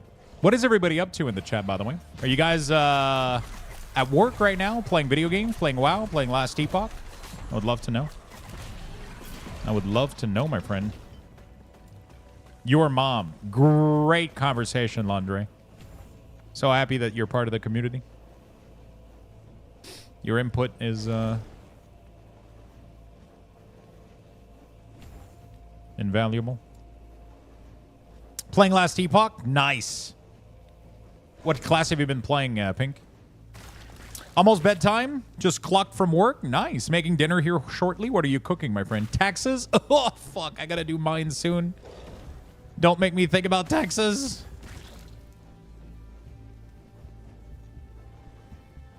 It's gonna suck.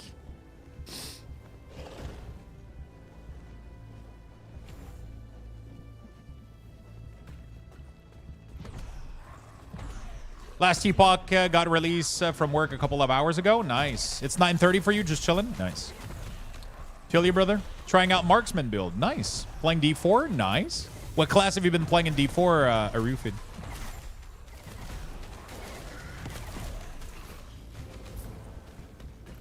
Don't you have an accountant to do your taxes?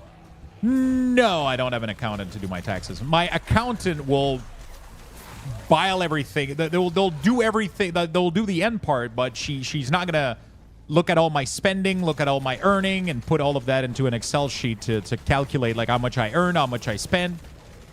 Like because like accountant that makes business expense, right? Like they charge a fucking shit ton of money, right? I don't have that kind of money. I have to do that shit on my own. She's gonna do the bare bone, which is take all the amounts, build it up, and send it, and do that part, right? She's gonna charge me like $80 or whatever. But if she was to look at all my spendings and try to bookmark everything, I would have to spend fucking thousands of dollars, which I don't have that kind of money. I'm not a millionaire.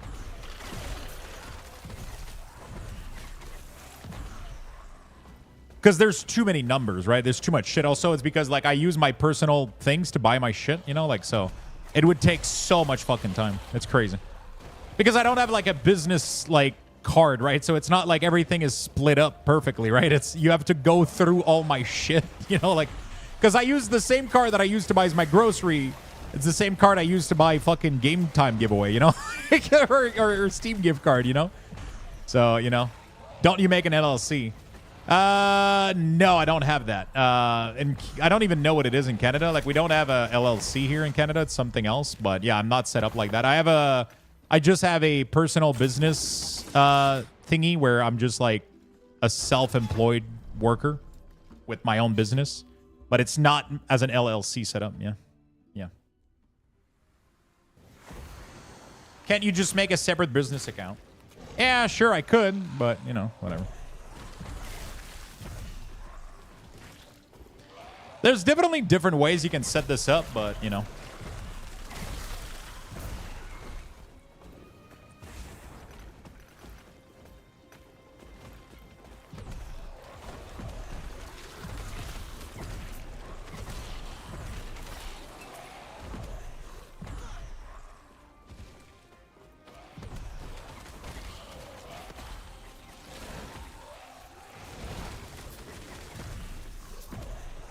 But yeah, I'm not interested in having like a separate thing. It doesn't really matter. I still have to, it doesn't take me that long. I do it myself. It's not the end of the world. It's just, I dread it not because it takes time, but because at the end of it, I'm going to know how much I owe the government, which that part sucks. Like, it's not like, it takes me one evening and I'm done, right? I literally like, I open my bank account, my credit card, PayPal. I just filter transaction by money spent and money earned.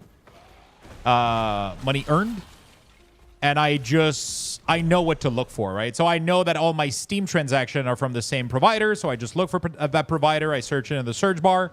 It gives me the entire list from the year that I filter it, right? I do January 1st to, you know, I do the whole year. And then I search for G2A, for example. That's where I do all my giveaways code. My Steam gift card, all that shit, it all comes from G2A. So I just look for G2A. It shows them all. I copy paste the entire table. I paste it in Excel, and then I add the numbers, and that's it. Like, I'm done. And I do that for all my spending because I have like a lot of recurrent spending, and then I have to manually check up all of the others. So I add the usually what I'll do is I'll filter like every spending over $50, for example. And then I look, okay, so this is from Amazon. Okay, so this is from, I bought like a keyboard. Okay, I'm going to put that in, you know, and I just do them one by one. It takes an evening and I'm done. The shit part is when she comes back and she's like, okay, you owe like thousands of dollars. And I'm like, oh, fuck. That's the shitty part. But it is what it is. I don't pay taxes all year, so I have to pay them at some point, man. You know?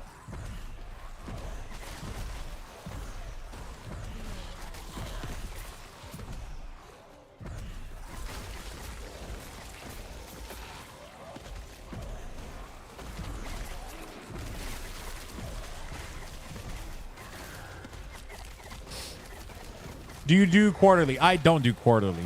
It's easier for me to just do this process once. Otherwise, I just create more work for myself.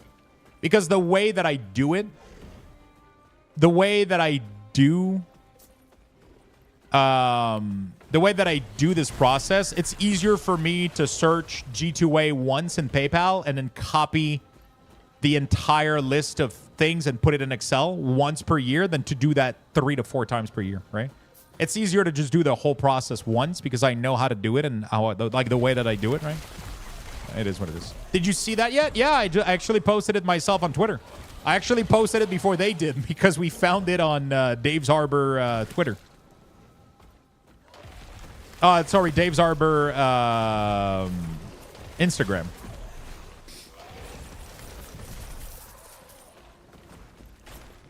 That's hilarious. Because Headshot talks to us. He was like, hey, did you see the new unique? And I was like, where? And then we got a link from his Instagram, and he posted it like 3 hours ago or some shit. So I took a picture of it, and I posted it on Twitter because I couldn't find it on Twitter as well. So yeah, it looks really, really good. I'm excited to try to make a build out of it. definitely going to be one of my goal. That sounds like a really, really fun build. We're going to have to theory craft that maybe later today or tomorrow. Could be fun.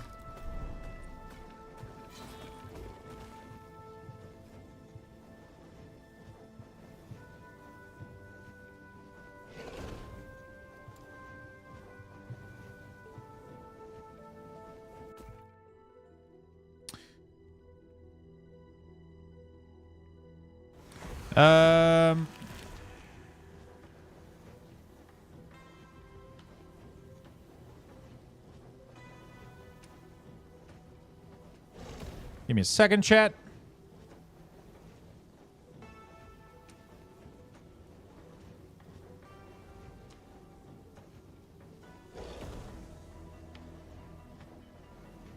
That's hilarious. It's actually pretty cool. The item is good. Where are you getting builds and class from? Hashtag new player. There's a lot of resources out there. You can go to maxroll.gg. You can go to lastepochtools.com. You can go, I think Icy Vein has built. There's a lot of builds out there. But what I encourage you to do, I think it's going to be really, really fun, is that this game is actually quite simple in terms of making a build. It's not like Path of Exile where you have to look at like insanely like, you know, I think if you start reading the tooltip and everything, you'll see like what kind of works together, right? And you'll find like a common theme, and you'll start doing things, and you'll realize that the build that you come up with are actually going to start working pretty well, especially for leveling. For endgame, maybe you're going to start like, once you reach deep endgame and you need to start pushing Monolith and Corrupted Monolith and like really, really tough endgame, you might need to rethink your build and go look at guides and shit like that.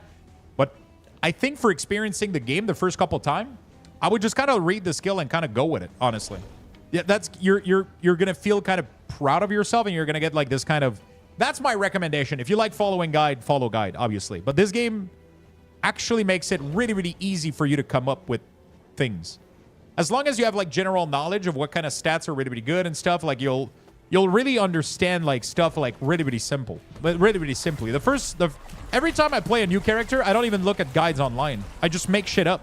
And I've always been able to clear the story rather rapidly and clear early end game rather rapidly, and it just works, you know? You can change build very easily later, but you cannot change mastery. So that's very important. If you become an Acolyte Necromancer, you can't swap to a Warlock.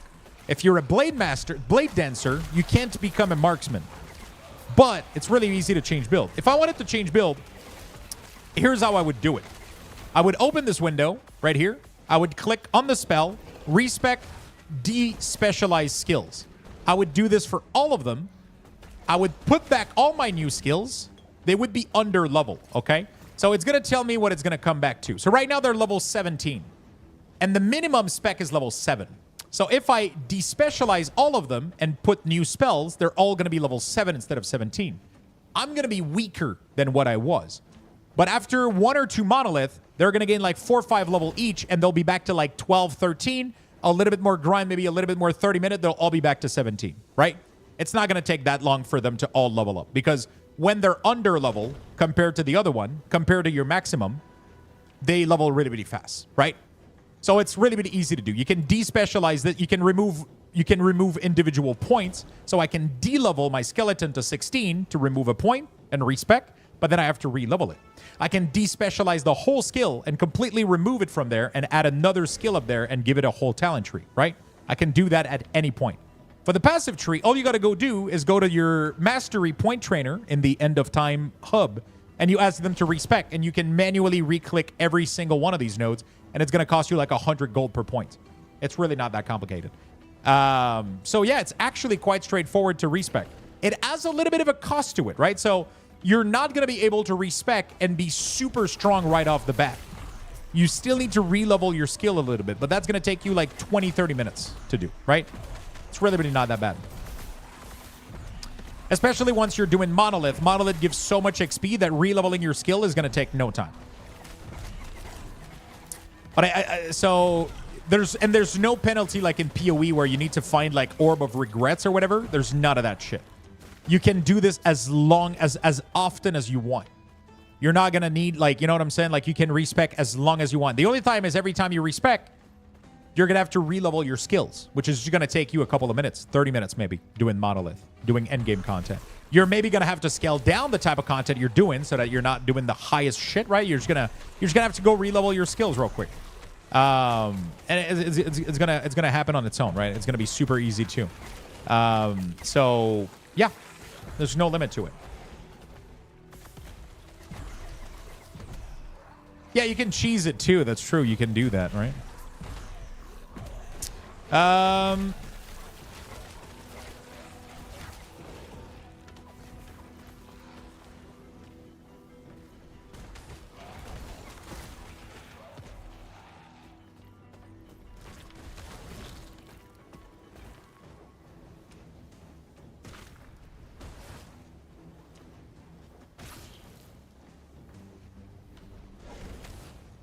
All right.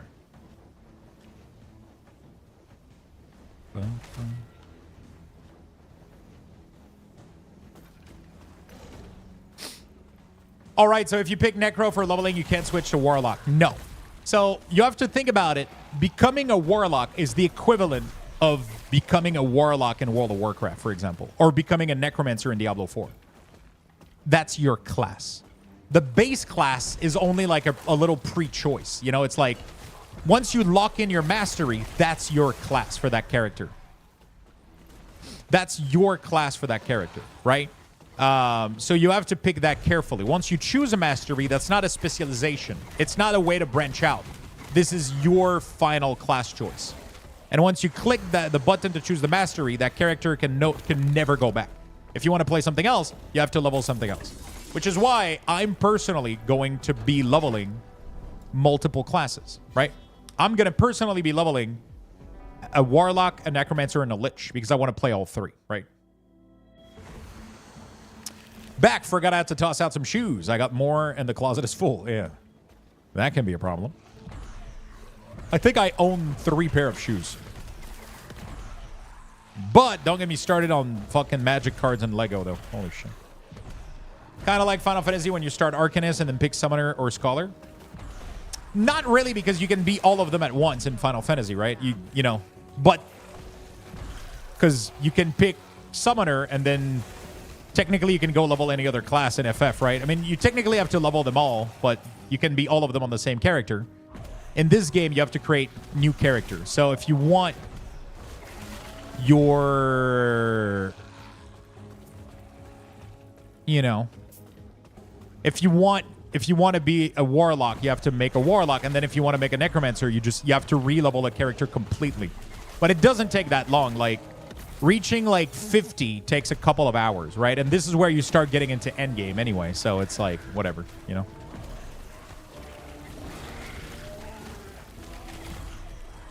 Are the characters getting wiped with release? No. So all the characters right now are going to be part of what we call the legacy server.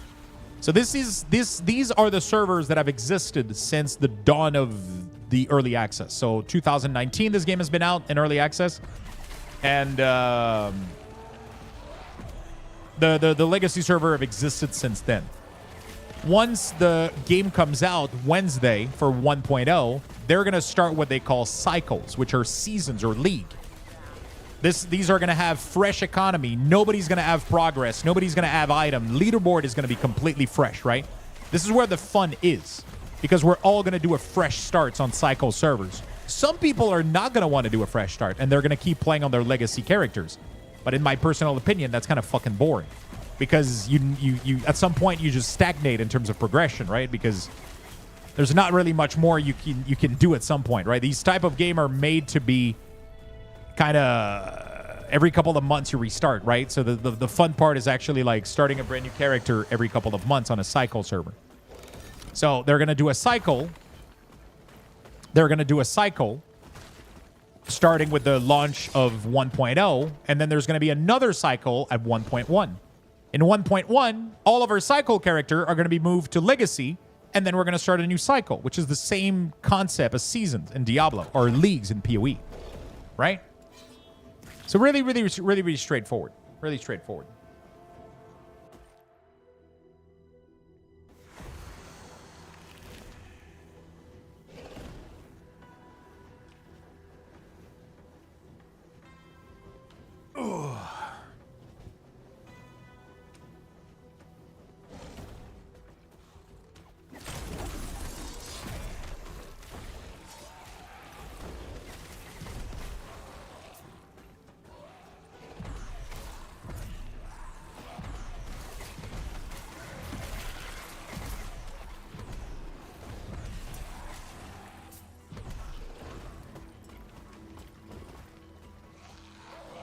I think I have 60 pair. Take a look at the video posted on X. Oh, no. You posted a video of it? They should do this with WoW and Classic Era server. Just open up new server once a year. Yeah, for sure. So, yeah, nothing is getting wiped. It's just that they're opening new cycle server.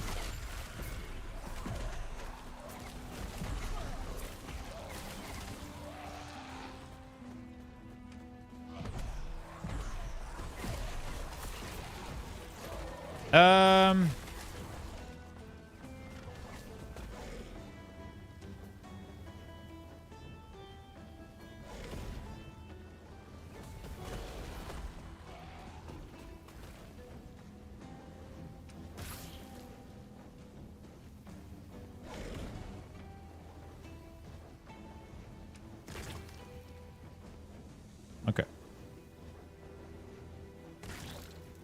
What dungeon is that you have to forge to create a legendary? I actually don't know the names of them. There's only 3. I don't know which one is which. I mean, it probably says it on the key, I would assume, right? Does it not?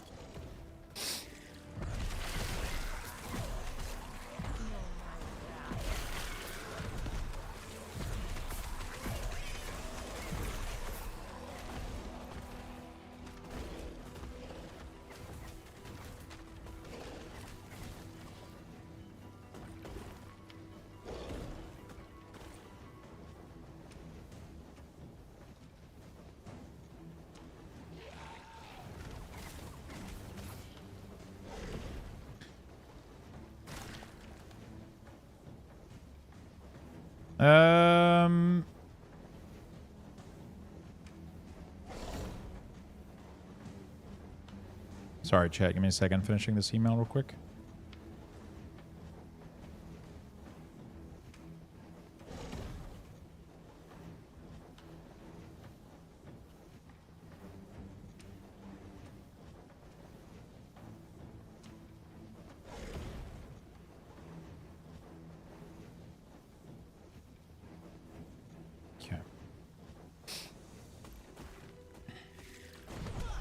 Templar Sanctum is the legendary one.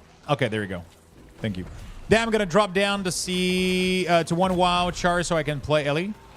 Yeah, you gotta make some choices. Definitely alting in World of Warcraft is very fucking time consuming. Very fucking time consuming. So, if you want to maintain everything, raid, Mythic Plus, you know.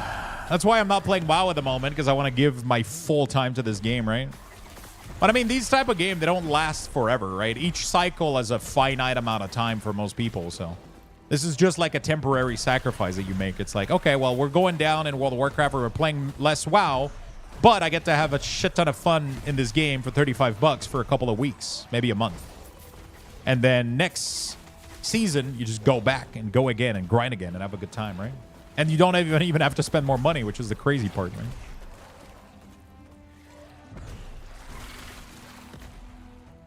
You know?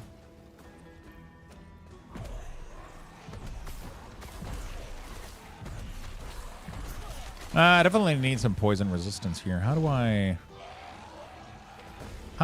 have a free slot somewhere? I don't think I do. Doom, doom. There we go.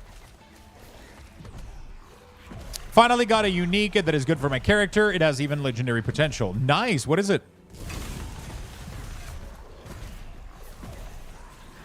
Which one did you get?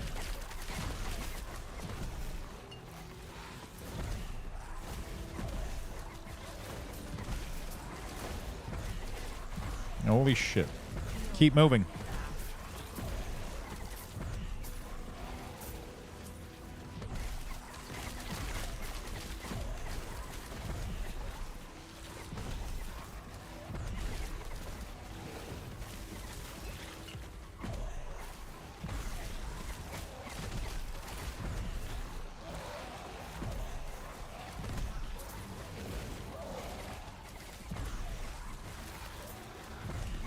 There we go. Gladiator Oath just makes Dancing Strike better. Nice. So yeah, so you can find yourself an exalted piece and merge it with it and upgrade it. All right. So that's pretty good. That's pretty good. All right, what do we got here? Rare bow. Okay. Got some stuff here, I guess. The end game is so much fun. Let's go for some glyphs, I guess, or some gold. No, let's go for some glyphs. There we go. All right.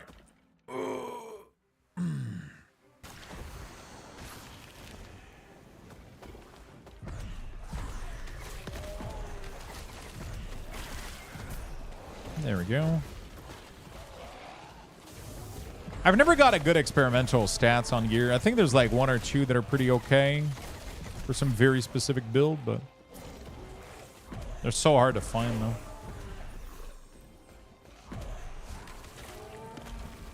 Oh, 2 volatile zombies summon on potion use. Increased damage. Oh, see? That's a pretty good one.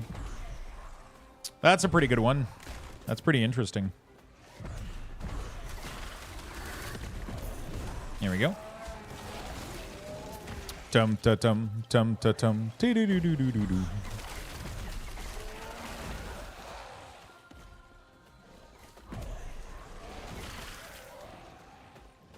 Yeah, I'm excited to see if I can make a build with the Wraith Lord Harbor. That sounds really, really cool.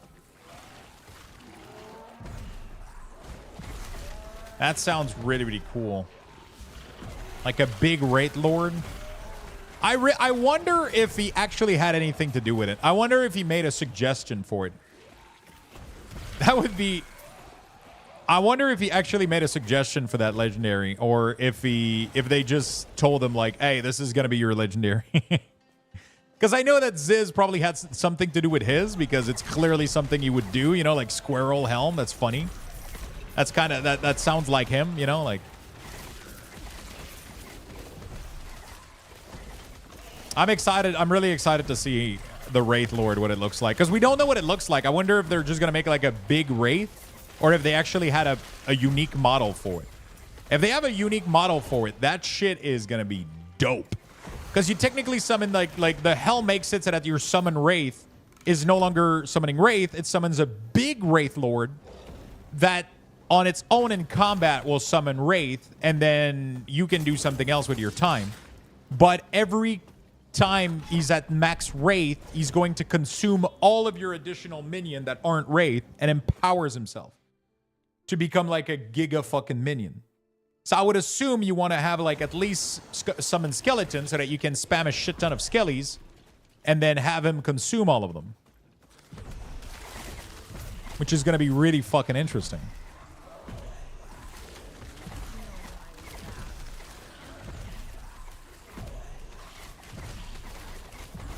Help him summon hoppers from Stranger Things. It's kind of cool that he's such a gamer. It's kind of nice.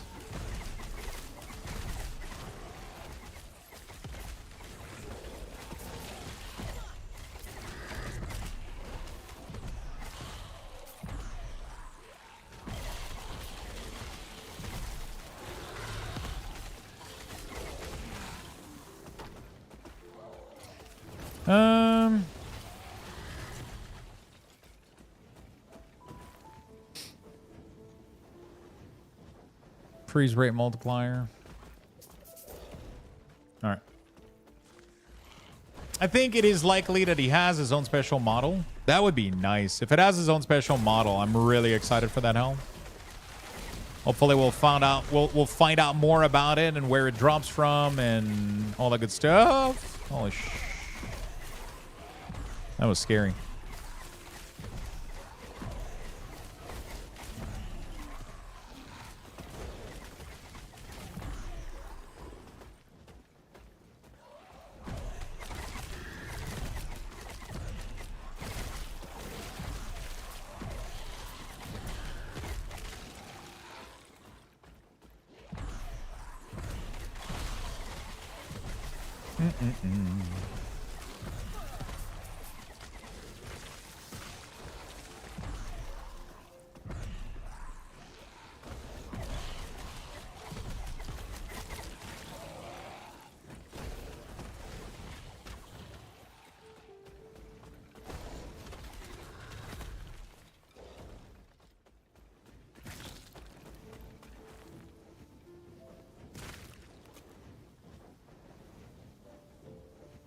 Okay.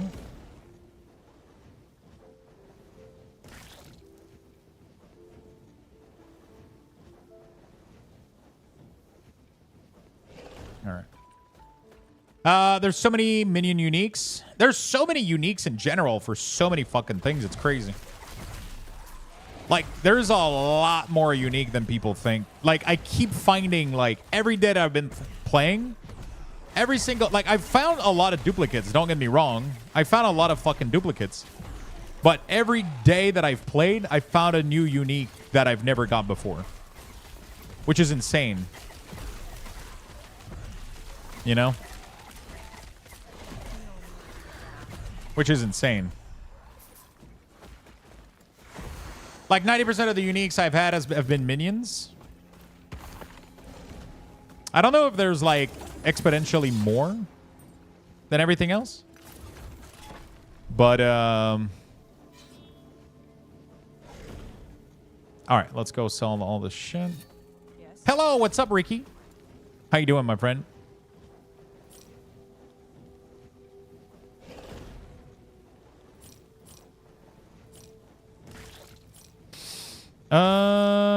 Fantastic. Okay, Wandering Spirit. Let's shatter this. Shatter this for the fun of it.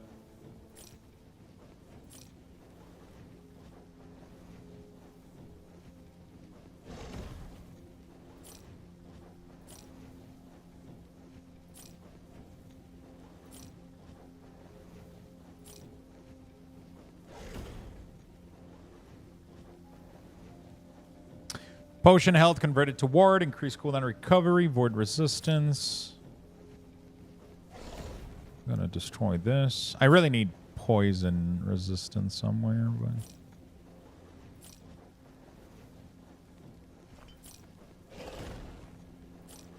all right. I'm gonna shatter all of these. There we go. Buy some of these. There we go. What is this? Elemental, poison damage.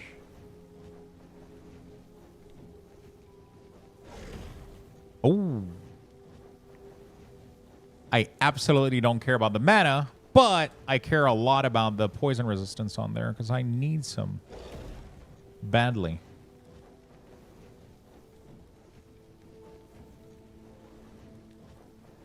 I don't care if it's increased minion spell damage.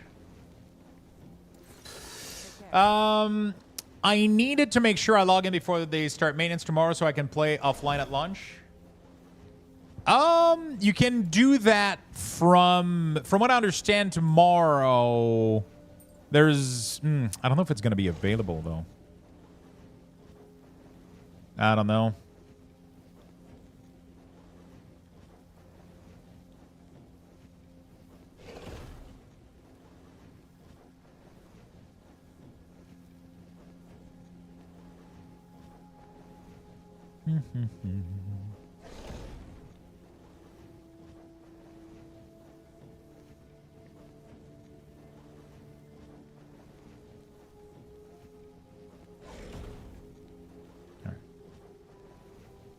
I think they specify it when the maintenance starts.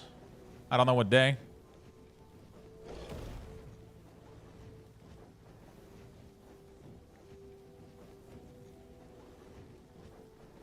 Noon? Okay. I think tomorrow we're going to be playing like Nightingale or whatever. It's either Nightingale or either we're playing Nightingale or we're playing because I was pretty disappointed about the stress test for Nightingale, but I want to give the early access a chance. So we can play Nightingale. We can also play Deep Rock Galactic Survivor. That sounds fun. I'll see. I might end up just doing a little bit of the Nightingale early access and like kind of check it out real quick. And then if it clicks, cool. If it doesn't, we'll move on to Deep Rock or whatever, I think. Or, I don't fucking know. We'll figure it out tomorrow. We'll figure it out tomorrow, chat. Heck yes. Start with Nightingale to see then. Yeah, pretty much. I don't know if I have to purchase the game for it, though. If the game is like $70, and I have to buy. There's no shot. I don't. It's so fun. What is?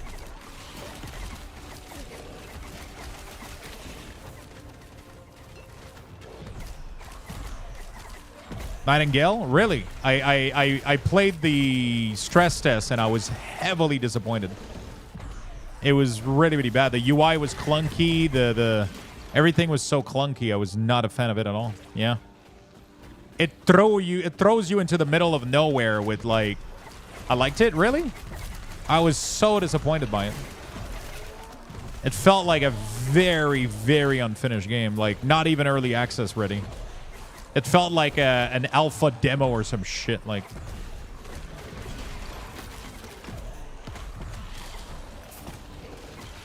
it felt very unpolished.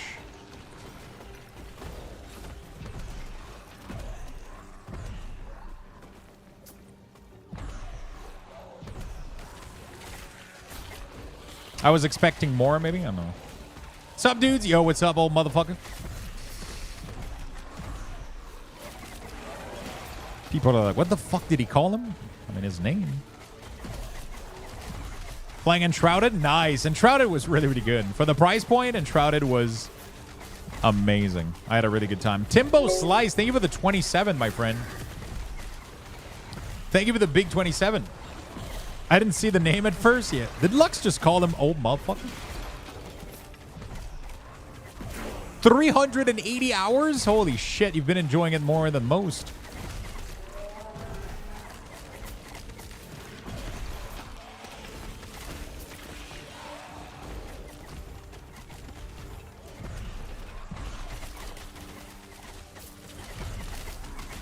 I played like, what, like 40, 50 hours? I did like a lot of shit in there. It was really worth. It was really, really worth my time. Holy shit, I almost died.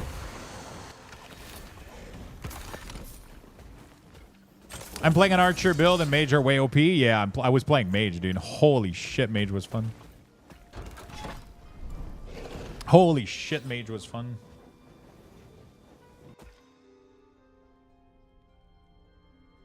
It was really, really fun. Dum ta tum tum ta tum. Do do do do do do do do.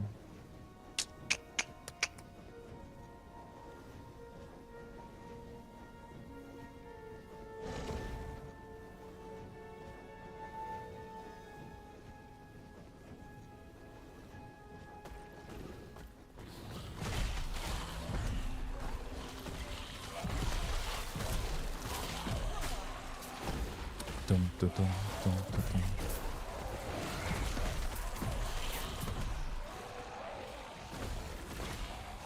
I don't find one-shotting everything fun. I like challenge. Oh, he's talking about Enshrouded with the mage build, because mage build is too OP and Enshrouded.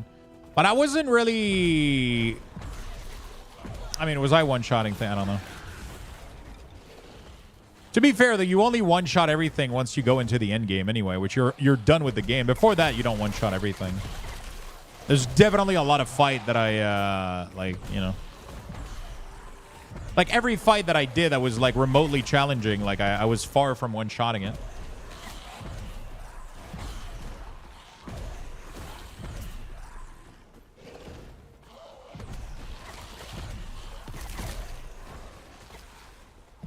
Oh, right. Did you choose what you're starting with, Alteration? Are you going Paladin? I'm not gonna lie, that Wraith Lord helm is making me want to do a build around that. Sounds really, really fun. I just hope it's good, though. I mean, you end up with the same number of Wraith, but you have a... I mean, it's kind of nice because you don't have to use Drain Life to spawn more mana, which is the cool part about it.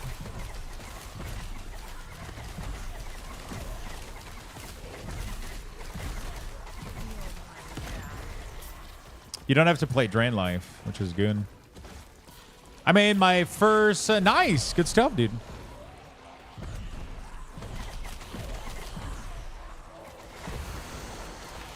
Okay, there we go. The challenge part was my one attacking any mods except the one in front of you. Yeah, that was my challenge. Because the fucking one didn't have proper targeting. This is Path of Exile 2, right? No, this is Last Epoch. Completely different game. Completely different game. I mean, technically almost the same, but completely different.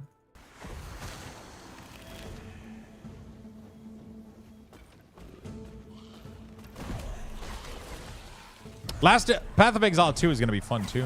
It looks really, really nice. Sentinel.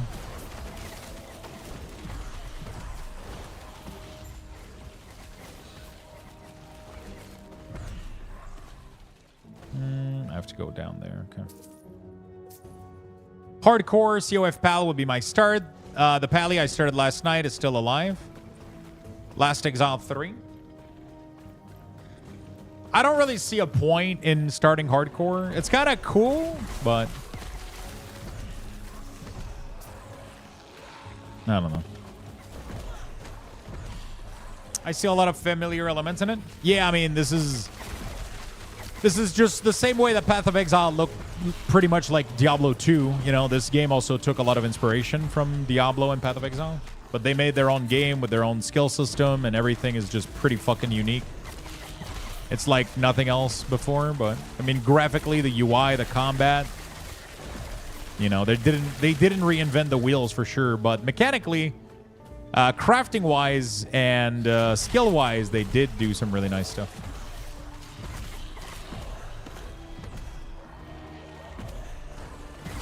What do I eat tonight, chat? What do I eat? Do I eat wings? I've been holding on eating wings for a while now. Is it time? It's the day today.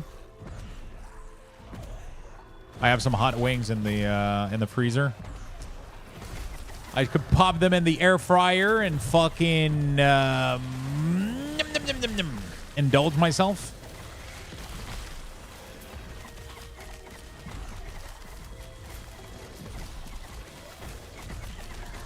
I wonder if I can make... Yo, I just had this cool idea. I wonder if I can make this avocado, Greek yogurt, cucumber, like fresh kind of dip for some veg. That would be nice for some veggies. Because I have some avocado. I would have needed sour cream. But I have Greek yogurt, which can replace sour cream in a little bit.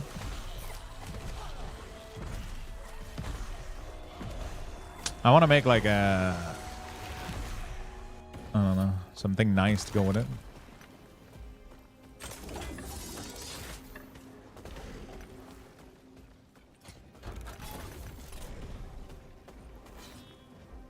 Elemental resistance, necrotic resistance, block effectiveness.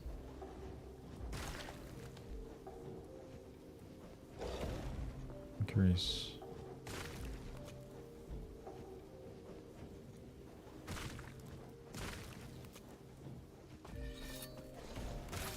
That's a lot of fucking vitality, dude.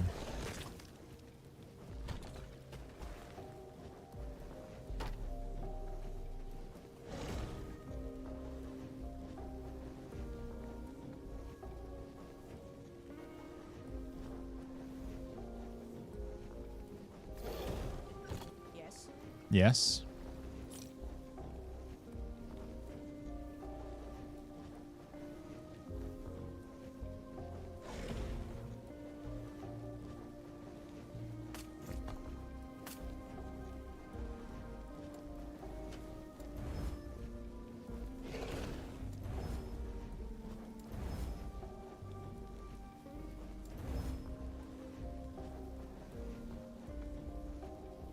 Very interesting. Oh, it's minion health regen. I didn't see that. That's actually horrible.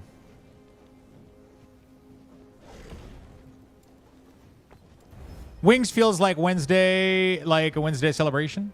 Because I don't have anything to eat today. Like, I don't have anything specific. I would have to cook something, but like the fish is frozen. I would have to, you know, like I pretty much I can do anything right now, but I just don't know what I want to do. I don't know what I want to do. I could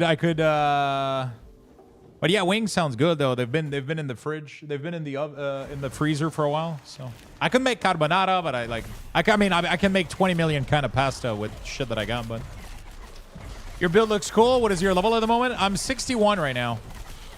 I've had the same build since forever, pretty much. It is a fire minion build. So it's pretty much straightforward, right? You just, there's nothing too complicated to it, right?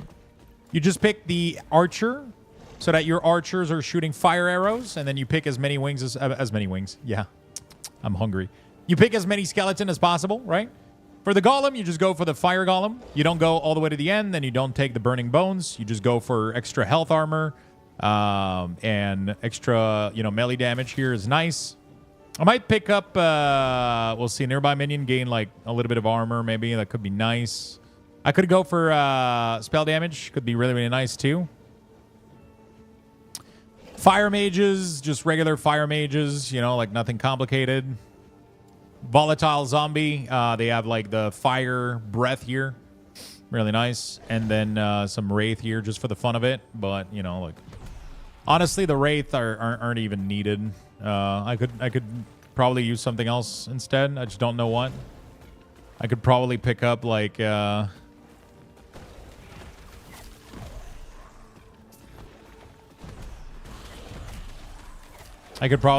Dread Shade or whatever instead of the wraith.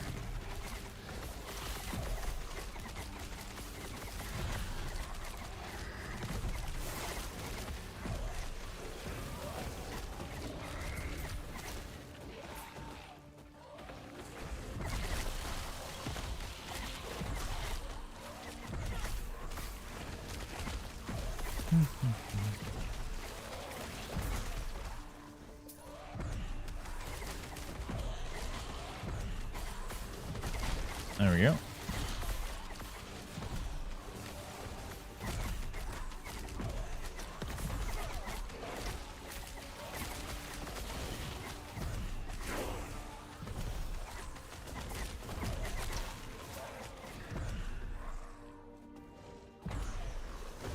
There we go. Looks super strong. It is really, really strong. I'm a little bit squishy right now. I would need to balance out some of my stats, but I'm definitely decimating pretty much anything in my path right now, which is nice. I have a shit weapon too. I've been using this weapon since like level 21. The only reason I have it is because of the 26% increased minion damage on the weapon itself. I haven't found a single other weapon that had the... I haven't found a single other Oak Scepter that had like the implicit, like, you know, the basic like minion damage and then any other good stats. I could obviously try to, you know,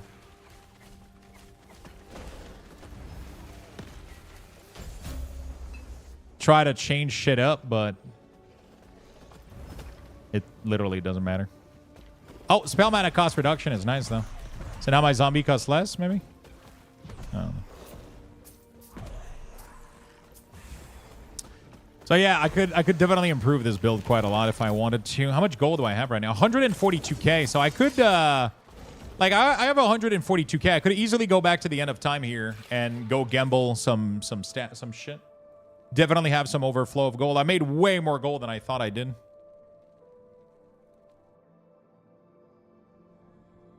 Yeah, you can't eat wings while gaming, right? Like, you know. Want to try your luck? So, two things that I would want right now for my build is I definitely need a better weapon. So I need a better scepter or a staff. There's also an axe that you can get. There's a couple of things that you can get. So I'm gonna look for a couple of items here. I don't think this vendor has everything I'm looking for though. Oh, there we go. So this is what I'm looking to buy right now. The Oak Scepter, right here. Interested in another try? So not really any good stats on it, but you know. I'm also looking for intelligence and word per second is actually not bad. It's actually not bad.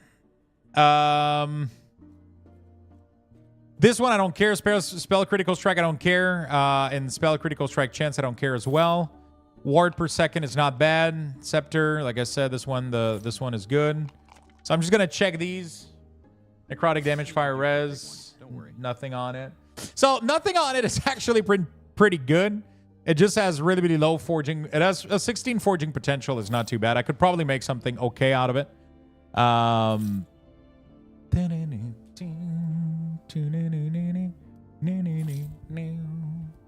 There you go. Ideally, you would want to have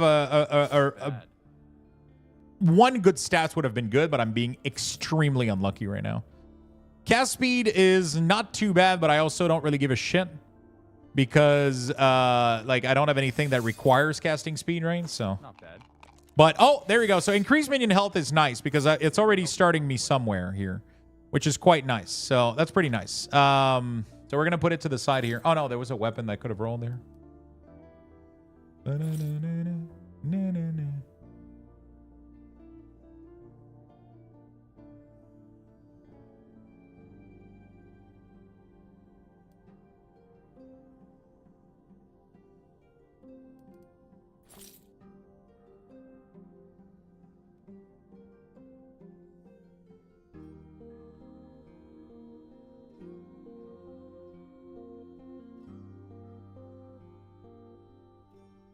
There we go.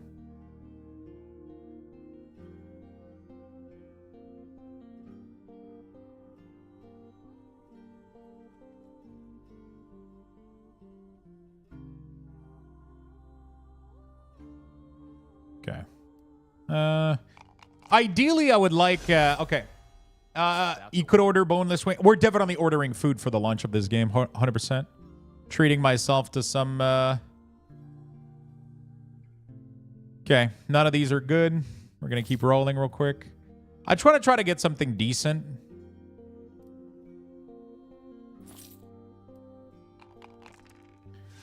How do you like this game coming in as a beginner? You have a good eye.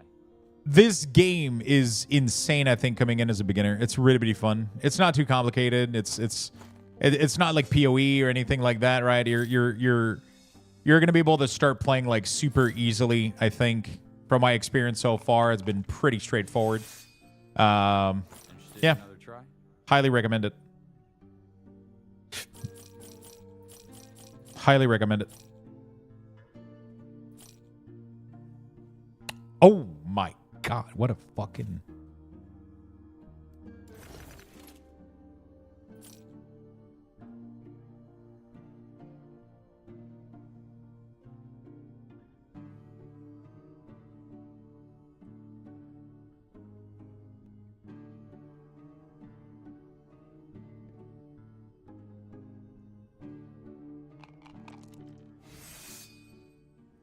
I'm definitely doing oh, minion spell damage. Nice. There you go. So this is really, really good.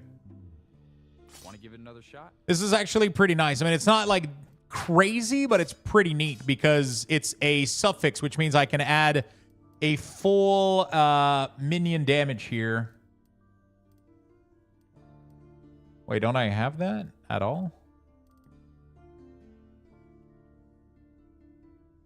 Oh, fuck. I don't have minion damage at all. Shit. How have I not found a single minion damage on a weapon? You gotta be kidding me. Did I not? Oh my God.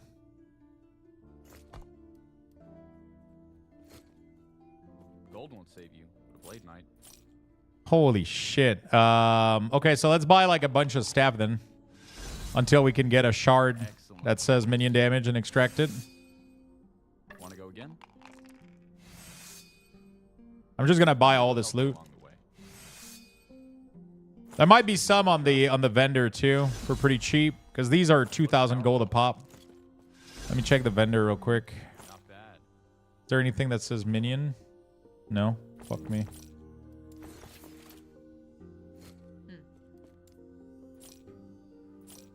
Bro, really? Nothing? Nothing. Nothing? Nothing. Take care. You may find a treasure, my friend. This is not like how you would do this, but I'm just being like a jackass right now, just trying to roll for shit. Shame. So think about luck, though. Not bad. Excellent choice. Stun chance, melee, no. All I need is like one item that can roll minion damage on it. And then if I disenchant it, I have a chance to getting the shard, which I can then put on the new weapon. Not bad. Nope. Nope. Nope. What the fuck, dude? Looks powerful. That's a winner. Bro, I'm being so unlucky right now. It's crazy. Okay, minion spell damage. So I can extract this one and use it. But still not what I wanted. Wow, this is insane, dude. How unlucky I am right now is crazy. Not bad.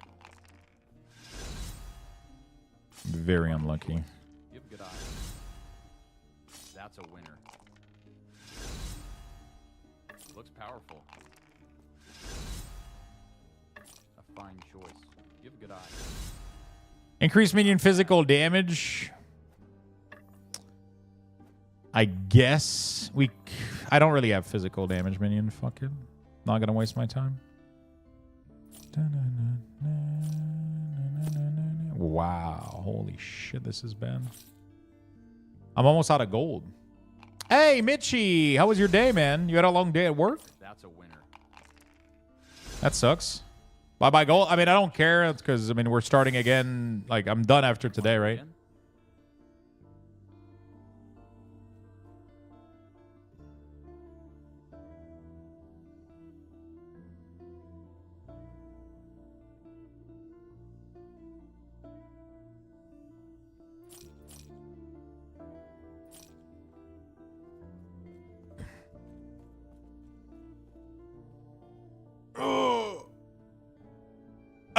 I'm just being a jackass right now.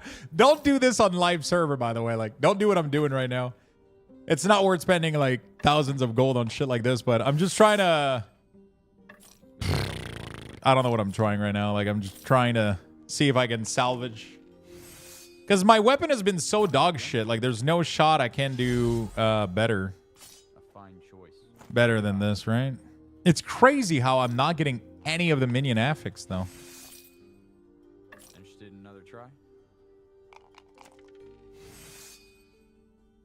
Not bad. Damn. How do I not have...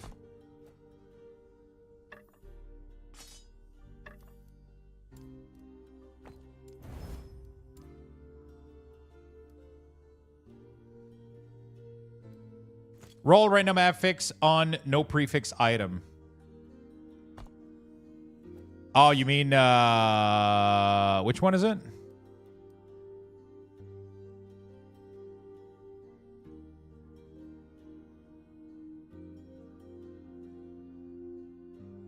Rune of Discovery? Should definitely do that for sure. Every time I get one of these. You feeling lucky? Yeah. Okay, good point, good point. Good point, good point. So whenever you get one of those to not sell it, right? Looks powerful. Minion spell damage. It's always minion spell damage though, but like I need more than that.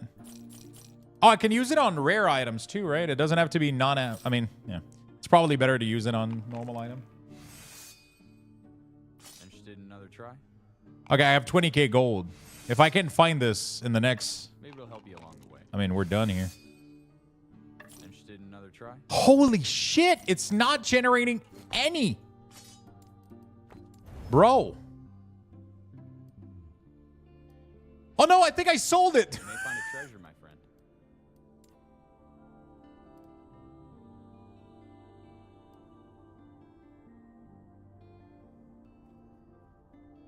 Wait, where is it? Gold won't save you. No shot.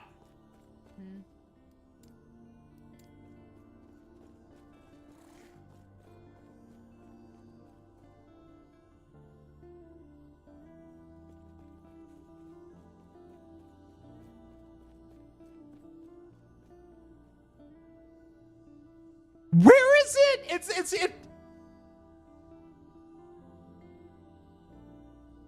Did I shatter it? What the fuck happened? What the fuck happened? Fuck!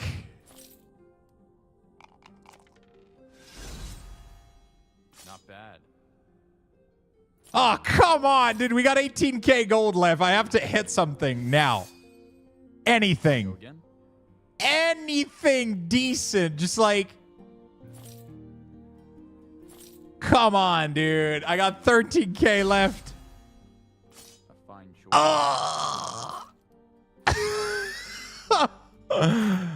Oh, for fuck's sake, dude. There's no shot that this is how this ends. Not bad. Oh, man. Want to go again? Bro, the odds of gambling are so... There's too much affixes. I wish, like, that's what I'm afraid that's going to happen next... Interested in another try? Okay, I have one more. I can only buy one item, chat. One more of these, and that's it. I'm out of gold. You don't do this, by the way, right? Oh, man, the game hates me. Okay, so we got to try to forge an item out of this. We're going to try Spell Critical Strike Chance. We're going to try to Rune of Chaos. Melee... Okay, we're done. Well, the game is over, chat.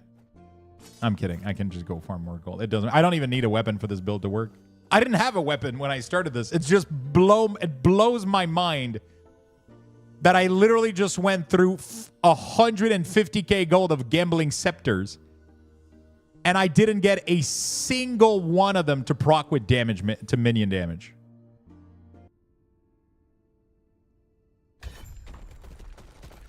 Didn't people complain there were too many affixes in D4? Yeah, but they're all garbage. The difference here is they're actually good. It's just I'm not getting the one that I want. You don't want to gamble for item because it's just not worth. You're better off just playing the game and farming for gear. You'll eventually get what you're looking for. But every once in a while, if you have surplus gold, you can kind of just like gamble for item and try to hit. Normally, I should have stopped after a certain while and be like, okay, it didn't work. It's time to move on, right? Gambling is a bait. You don't want to do it. It's just if you have surplus gold and you want to, but this is not how you should gear your character, right? This is not how you should gear your character. Just the same way you didn't gear your character gambling in Diablo 2. It was just for fun. You had too much gold. You gambled a couple neck just to see if you would get like a skill plus neck. It was very fucking rare, you know, like.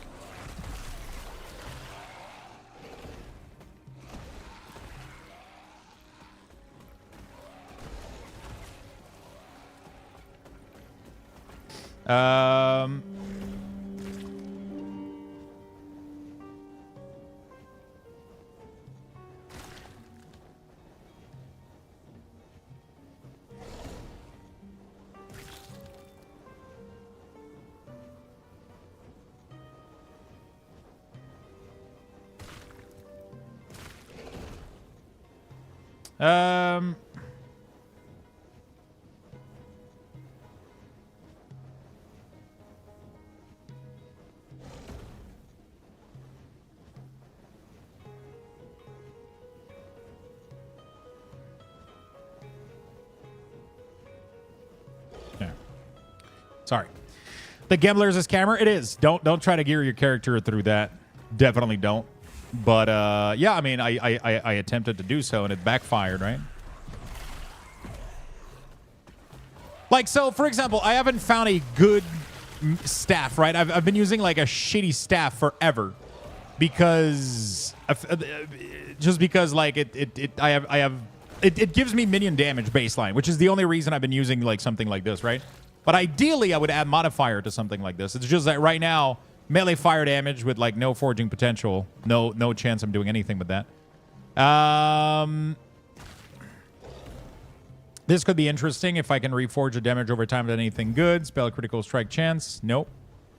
This sucks. If I can reroll the mana to something good. Cold damage. Nope. Sucks. There we go. So easy peasy. It depends. You can have staff. The problem is that staff don't have...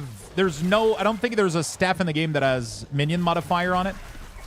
The weapons that have minion modifier on it are usually going to be the scepter. There's a two-ended axe as well that has minion damage on it. I think there's 2 weapon that have minion modifier on it. And what I'm talking about is the implicit at the top, right? The implicit at the top where it says increase minion damage. I think there's 1 staff with it. There's 1 scepter and a two-ended axe, I think. So it comes down to it, right? There's certain staff that increase melee damage. You're not going to need that as a necromancer. So, you know. But sometimes you'll find a giga staff that's the wrong base item with like really good rolls on it. You know, like that's the beauty of it. There's so many loot variant, but you know, like that's why you need a loot filter. Because in the end game, you're going to get like crazy amount of loot drop for you. So you have to filter it out because there's going to be a lot of garbage loot. Lux, did you see the new helm? Yeah, I even tweeted it. I even tweeted the new helm. It looks really, really good. I'm excited to make a build with it. Really excited to make a build with it.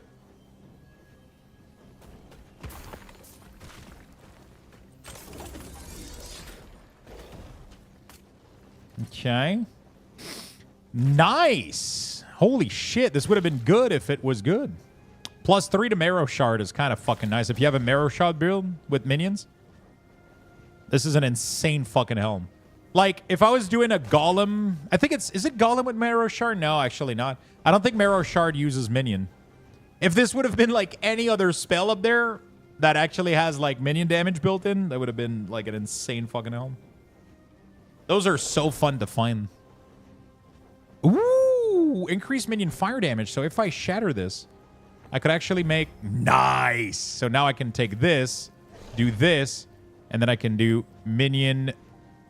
shared fire damage. There we go. On this.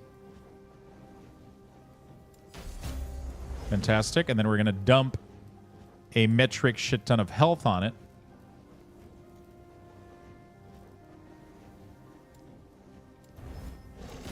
Oh my god. Oh my god. Oh my god. I just came, chat. Holy shit. Lord. So I'm losing a lot of minion health, but I'm gaining crazy critical strike chance for minion. I'm gaining also 69 fire damage, chat. I mean, can I get a nice...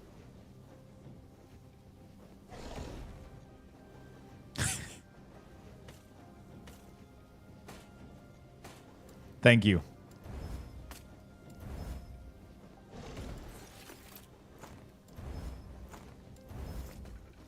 Can I get a yeah? Do you cast fire spell? I don't. But if you read the second part of it, it says increase fire minion damage. So this is called a shared affix. There's a couple of them in the game. There's one for, there's shared fire. They're adding also next patch penetration for all element, including physical. So what it does is it gives you the fire damage, but also it gives it to your minion, which is really, really nice. So you don't care about you, but it applies to your minion as well, the second part. So all my minion now are doing, you know, penetration. Jesus Christ. I mean, I can't say that I'm not, it's not my fault if you guys behave the way you do, you know. So I can probably can take some of the blame.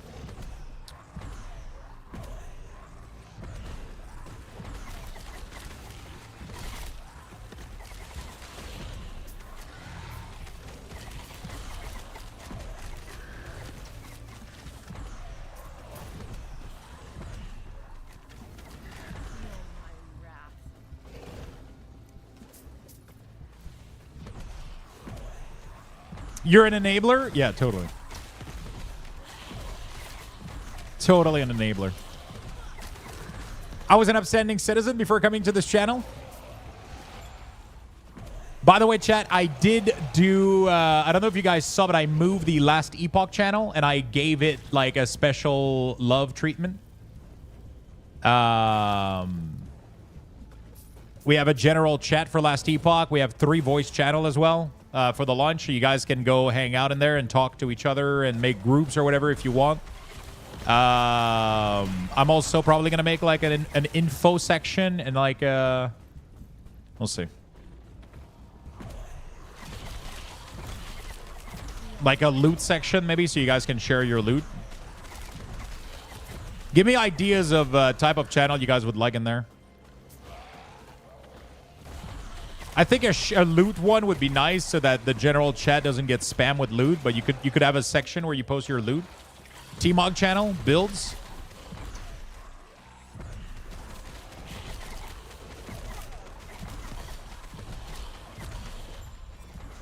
Okay, let me do, let me rename this one, edit channel. Let me rename Last Epoch General. Then we're going to do, duplicate channel. We're going to call Last Epoch Builds. There we go. And then we're going to duplicate Last Epoch Loots. Right? Loots, build, general. Anything else?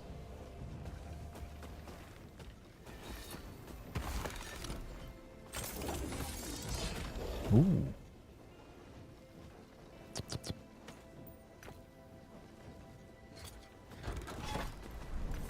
Okay, I made 13 gold, chat. I can go spend it at the casino. Yes. I made 13K. I can go spend it at the casino.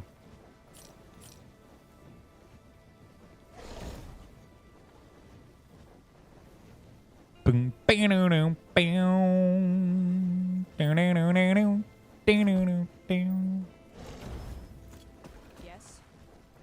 Maybe a trade channel for later?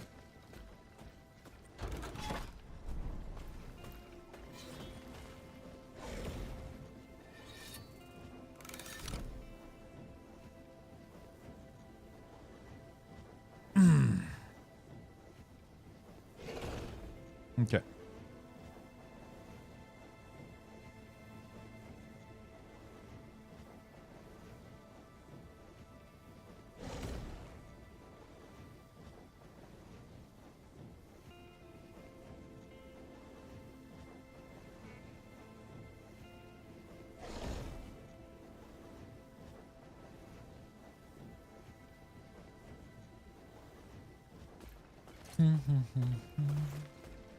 It's hard to trade only with people that you play a lot. No, as long as you're part of the Merchants Guild alteration. If two people are part of the Merchants Guild, they can trade with no restriction. That's what we read in the patch note earlier. So gifting is for people that, but yeah, you can trade with people. I mean, there is restriction. You need favor. You need to be in the same area, and you need gold. I mean, obviously, like depending on what the people want. But what about friends? So for friends, you need to be, if you're not both part of the Merchants Guild, you need to have played together. So you need to have played together when the loot drop, or if you have played together and you got an item called Resonance. Resonance item allows you to gift item to people that you play a lot with that you weren't playing with at the time of the item dropping. Does that make any sense? So if you go Merchants Guild, that fully unlocks trading with anybody else that is a merchant, okay? If you play Circle of Fortune, you cannot trade and you cannot use the Bazaar.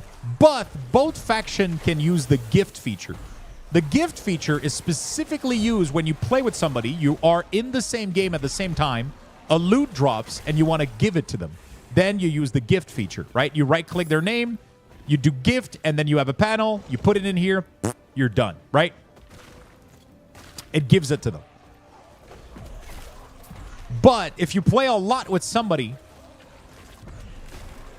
you will end up farming item called Resonance. Resonance are item that allows you to gift stuff to that specific person, right? So the Resonance is actually going to have the name of the person. So if I play with Alteration, for example, and we play a lot together, I'll end up getting an item called Resonance Alteration.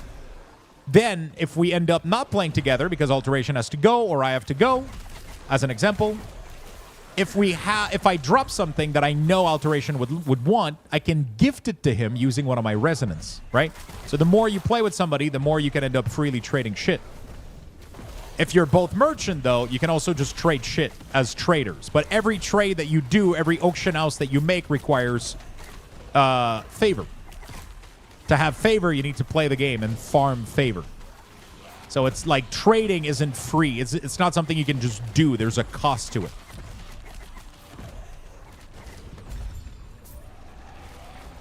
right?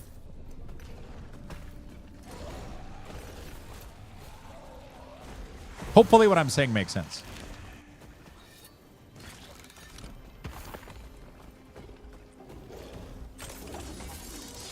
So trading doesn't seem that interesting then. It's going to be super interesting because you can fully trade with people and you can fully use the auction house as well. So you can literally go look for any item in the game.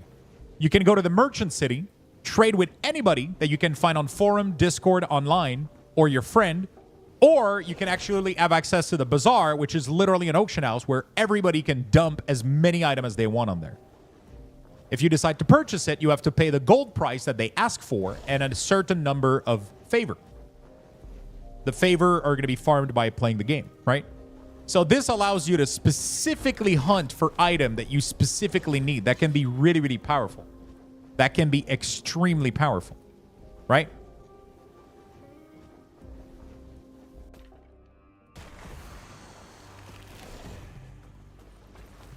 Because it allows you to literally just open the auction house and buy what you need, right?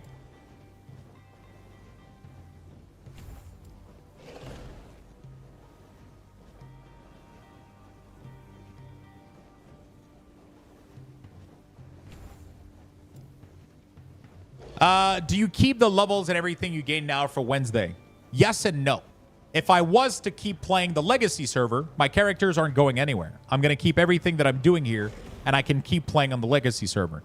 Personally, I have zero interest in playing legacy server. I find it boring. My interest in an ARPG is to restart every time there's a new season. And at launch for 1.0, they're releasing their first season, which is going to be the cycle, right? Their cycle is going to be the first season of the game, the first cycle. I'm going to go create a character on the first cycle because it's fresh economy. Nobody has any level. Nobody has any item. Nobody has any gold. Nobody has any crafting resources. The leaderboard is completely fresh. That's what, for me, is interesting, right? So I'm going to create a brand new character. So everything I'm doing now is completely going to waste because I'm personally not going to keep playing that character. But if I wanted to, I 100% could. I don't know what the fuck that tiger wanted with me, but it murdered the shit out of me. Are you going trading? I'm not going trading, no. Shit! I lost my one. I'm not going trading. I'm going COF because I personally don't want to have to start hunting for item and put them on the auction house. I don't want to have to do that. I just want to look for my own loot, which is exactly what the Circle of Fortune is going to allow me to do. It's going to allow me to target farm specific stuff that I want to farm a little bit better. And then I'm not going to have to start looting shit for other classes, right? Because if you're a merchant, you're going to want to earn as much gold as possible because gold is going to allow you to buy the item you need. So in order to generate a metric shit ton of gold, you could also put up for sale items that have a lot of values to people. So you have to keep an eye out for all those things. Some people like playing the auction house. I personally don't. It's not something that I enjoy doing.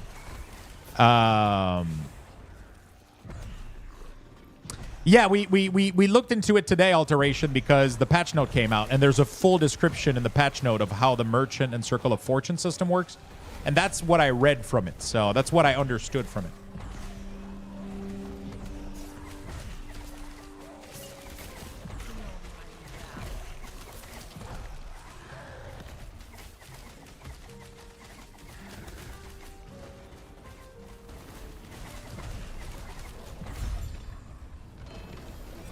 Holy shit, what the fuck?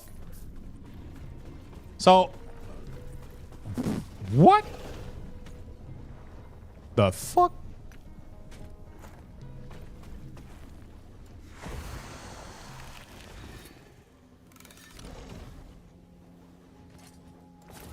What an interesting chest.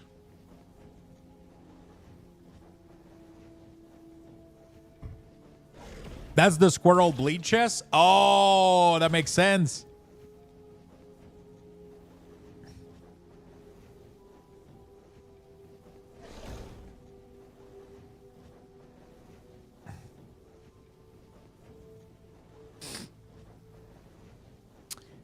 We're going east. Yeah, we're going east server. But I think the server you play on doesn't really matter. Like, I don't think servers are split character-wise. Actually, let me test it right now.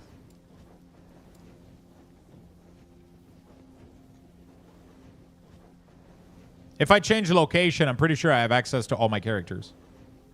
Right?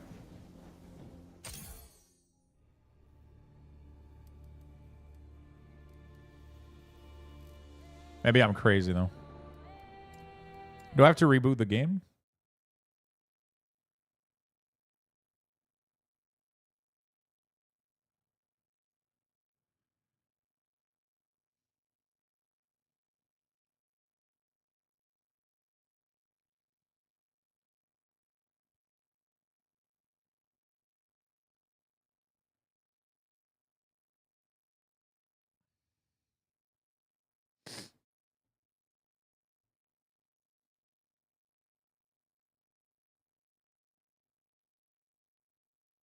All right. Wait, why did I boot Lost Ark? What the fuck? I looked at I looked at Lost Ark earlier because I was looking at my playtime. What is this madness? What is this madness? Good thing you guys checked. I would have been like, what the fuck? What is this madness? Madness? This is Lost Ark. Fucking insane. All of this just to check. Yeah, if you go like central. Yeah, it doesn't matter. You can play on any region you want. It doesn't matter. But I'm assuming the person that invites the other person to their... Oh, you can even change from here. Preferred region. There you go.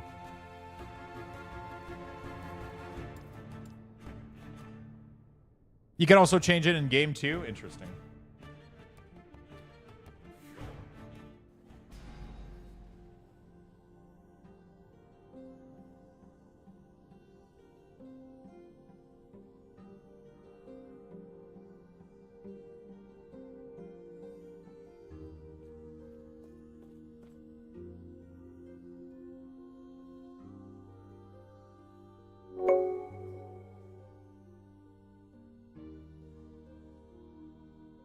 All right.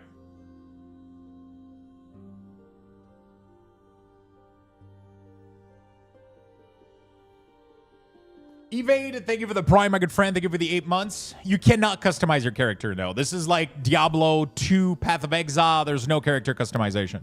This game is just about action, loot, fun, good time.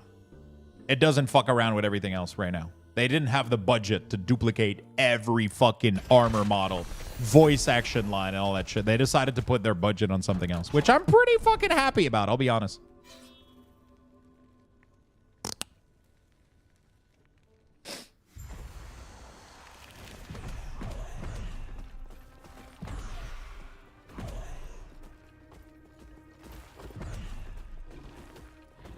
Maybe later. Maybe if they sell like millions and millions of copies of this game, they're not going to know where to put their fucking money, and they're going to allow us to customize our character.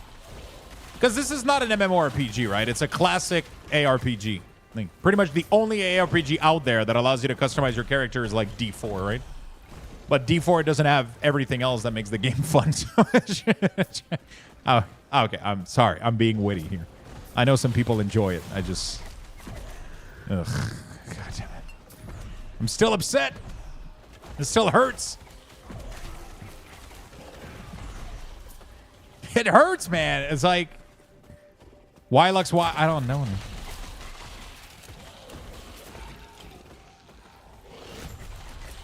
When it comes to like ARPG, sorry, MMO, I prefer when I can customize my character. That's what I was explaining and talking about earlier today, right? Like, if I'm going to play a character for the rest of my life or my career in this game or whatever, my time in this game, right? Like Lost Ark, World of Warcraft, Guild Wars, Final Fantasy, right? I want to be able to control what my character looks like because I'm going to be playing that character all the time. But in an ARPG, a cycle season ARPG, I don't give a fuck.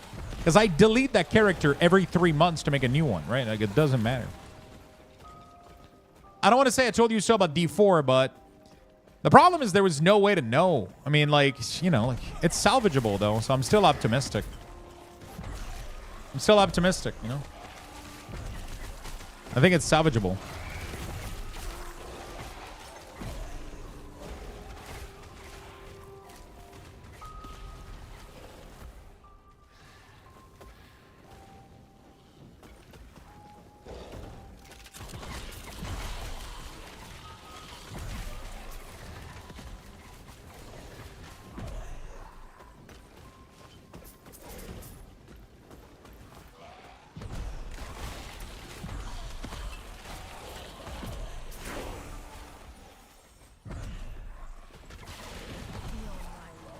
What's so wrong with D4?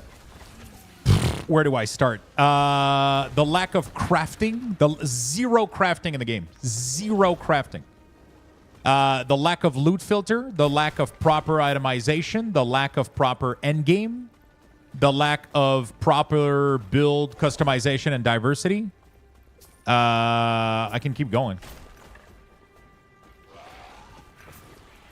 Like, for example, if you make a Blood Lens build, there's not any variant to a Blood Lens build. A Blood Lens build is a Blood Lens build. There's no way to customize the Blood Lens ability. It's always going to fucking be Blood Lens. If you want to make a Bone Spear build, there's no way to customize a Bone Spear build. It's always going to be a fucking Bone Spear or Bone Lens build, or whatever you call it, right? That is a huge issue, which is completely fixed in this game because every fucking spell has an entire talent tree. If you make a Skeleton Mage build, you can make a Fire one, you can make a Frost one, you can make a Necrotic one, Volatile Zombie, you can have the big Volatile Zombie, you can have the Fire one, the Poison one. There's so much fucking customization. That's what's fun about an ARPG, is this depth of customization. There's full in-depth crafting where you can take any item you want and try to make it into something better. But in Diablo 4, it's you put an item into the fucking vendor and you randomize one of the stats, and that's it. That's all you got. That's not fucking crafting. That's fucking laughing at me. That's spitting in my face.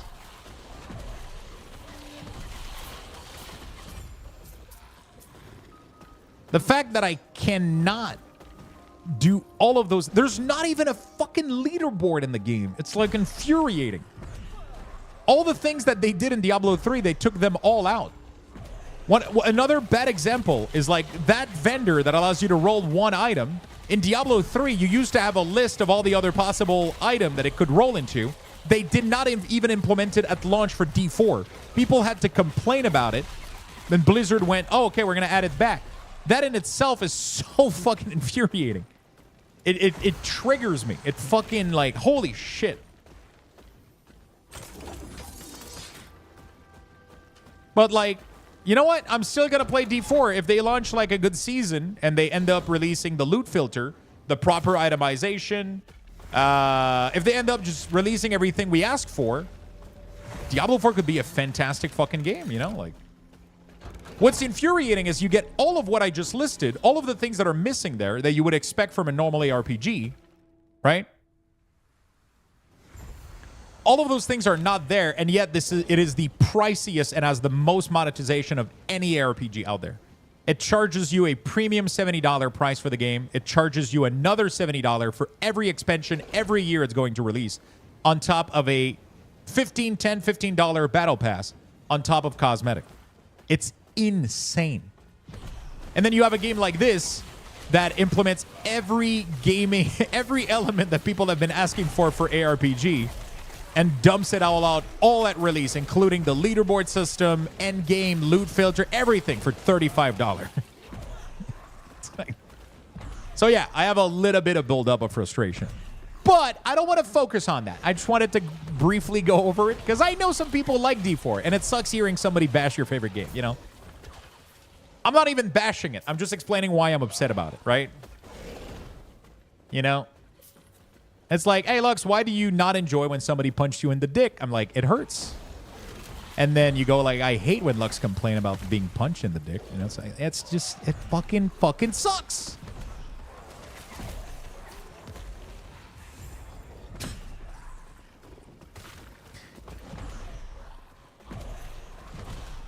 But like I said, like D4 looks so good and plays so well that it can still be salvaged. Like literally next expansion, if we get loot filter, rework of itemization, and proper endgame, and a leaderboard system, which are all things we know they're working on, it could be super fucking fun. You know, like it could be really, really, really good. But in its current state, it fucking hurts me to play it. It's like, I'm trying to figure out, like I have a, you know what? Never mind. I was gonna say I have like a metaphor in my head that I want to say, but it's not. Yeah.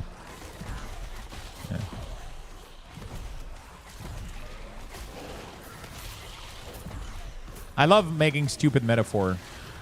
Not metaphor, but is it metaphor? Yeah. Even as someone who has a big heart for the lore and everything in the Diablo universe, it is hard to believe for me that there's many people who say that they love the game in the current state. I mean, some people aren't necessarily huge RPG fan, right?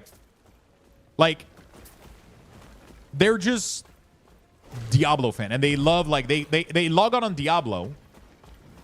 They have really, really cool gameplay experience, cool characters, cool lore, and some fun bits, and then they don't play for excessive amount of hours. They play like 1-2 hours a night max.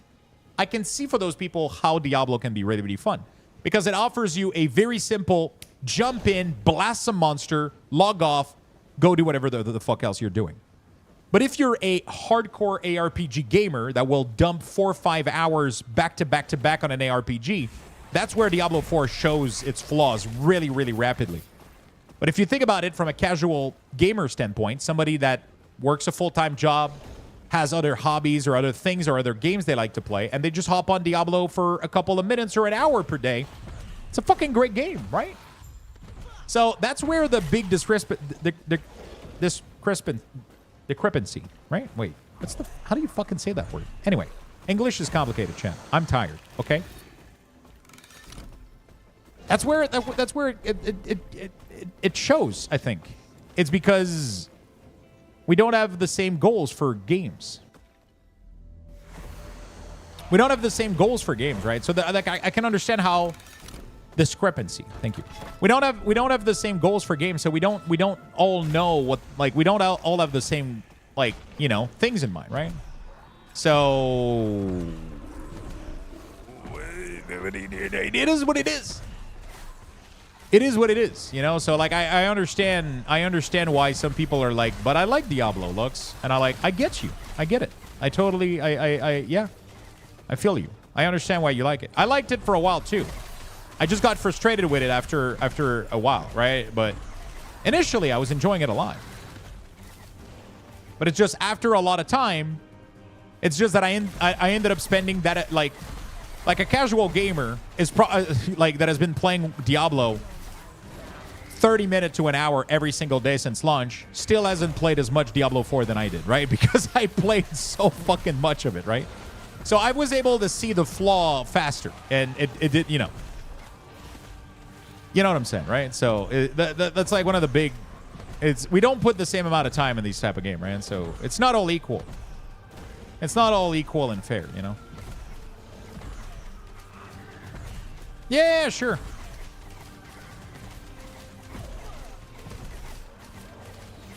This boss drops my biz stats at 50% chance. Like a really, really good staff that would literally make me do like 18 million more damage if I get it. It's 50% chance to drop. It's called the Dragon Flame Edict. It's really, really good. It scales the fire minion build like tenfold. But I don't think it's the Abomination. Is it the Abomination that drops it, or is it the other? Wait, is it Abomination that drops it? No, it's not Abomination, actually. So it's not him. Wait.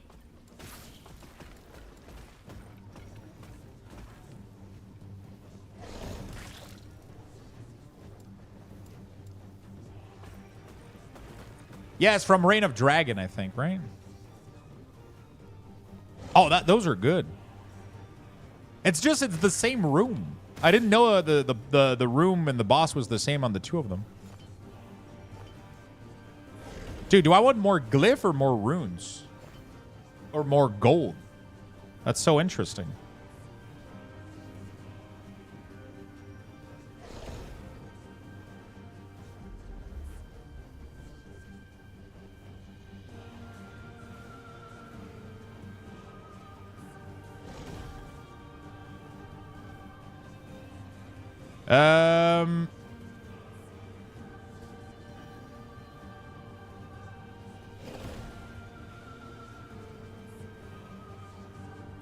Yeah, we did watch the video this morning and read the entire patch note.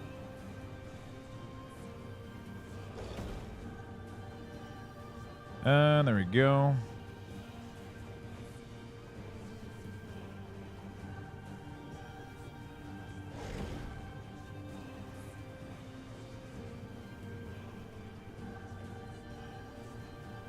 Did you watch? Okay. Yeah, the Emperor of Corpse comes 50% from. Yeah.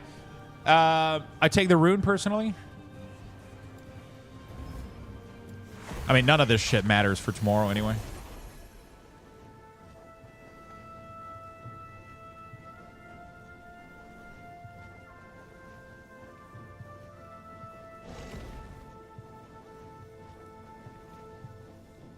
Oh. Mage's going to be good. Every class is going to be good. Every class is good. The number one leaderboard character for arena clear is actually a mage. Is a Spellblade mage. He has the record for the most wave cleared, so. And the third place is a Rune Master.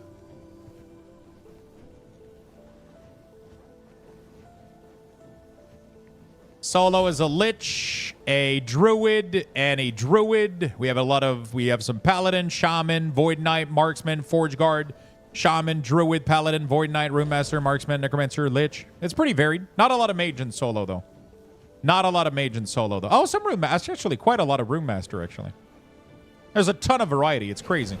It's not one... Like, if you go in this category, you see a lot of Lich. I'll give it to you. But Lich, Rune Master... Sorcerer, Rune Master, Druid, Shaman, Forge Guard, Necromancer, Lich, Rune Master, Necromancer, Lich, Rune Master, Druid, Beastmaster, you know, like Forge Guard, Druid. So you get a lot of repetition, but you still got every class in here, right? You still got every class in the representation of the top 50, right? Which is not a big sample. 50 is pretty, you know. So every class can compete, right?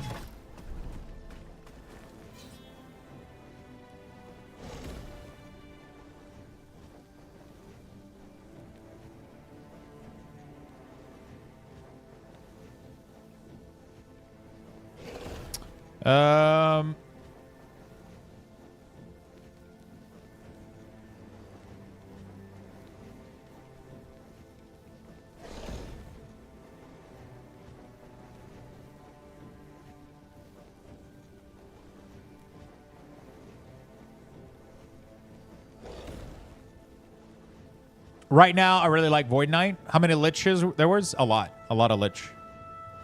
Lich is like really good in Arena. But they're using like a sacrifice volatile zombie build. It seems insane. I don't know how it works. But it's not even the number one build. It's the most popular build. But it's not even top 1 or 2. Which it's actually top 2. The second place has it. But the top 1 is actually a Spellblade. Third place is a Rune Master. But after that, it's a lot of Lich. There's definitely a lot of that sacrifice build, which is quite interesting. I wonder how it works.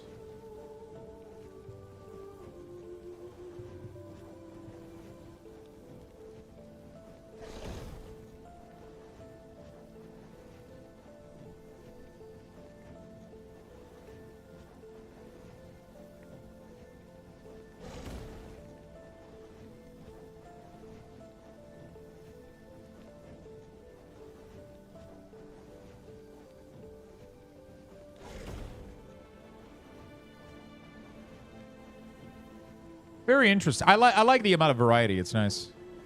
Right now, I really like Void Knight. Void Knight is cool. What level can you do the dungeons? So the dungeons are key-based. So it takes a little bit until you can complete them in terms of difficulty. They're pretty... Dungeons are considered to be a endgame activity, per se.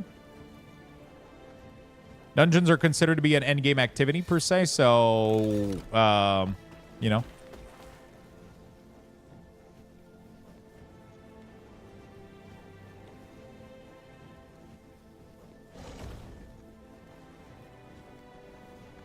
Can you unlock the other path if I recomplete everything? I don't know.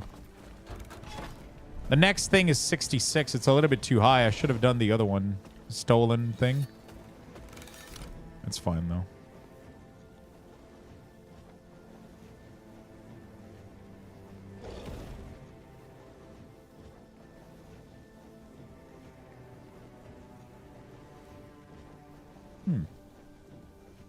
Dungeons are supposed to be campaign skip alternative for your alt.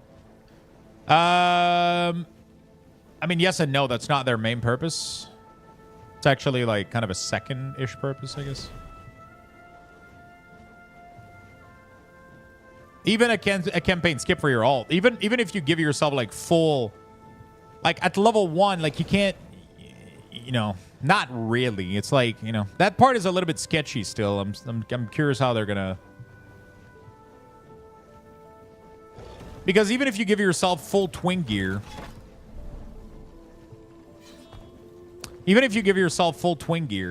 they're still extremely difficult from what I understand to clear at low level. So, like, you still have to level yourself a bit. You still have to, like, you know, and you would have to craft yourself like giga twin gear and shit. Like, I don't know how much of it is actually true.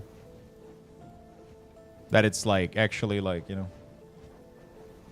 Yeah, they did nerf the initial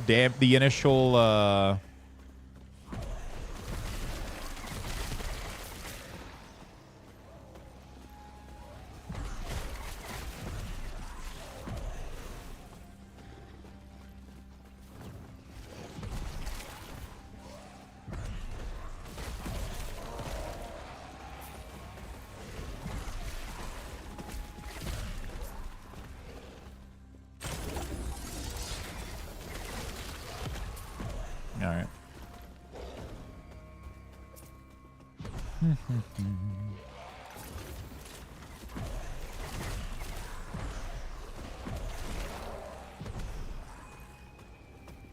I wonder how difficult it's going to be.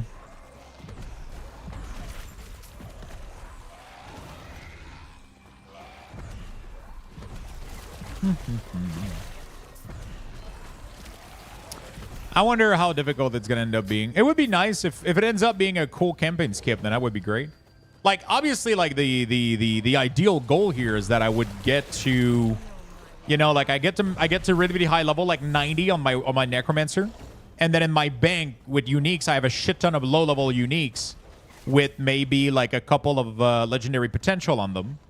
And then I make cool legendaries with insane stats on it. I give it to my Lich or my Warlock, and he ends up being able to solo the dungeon, and then he skips the campaign, and then I'm good to go, right?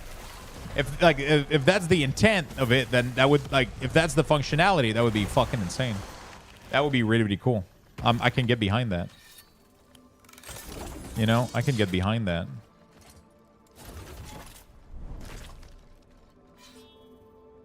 Ooh, interesting little necklace.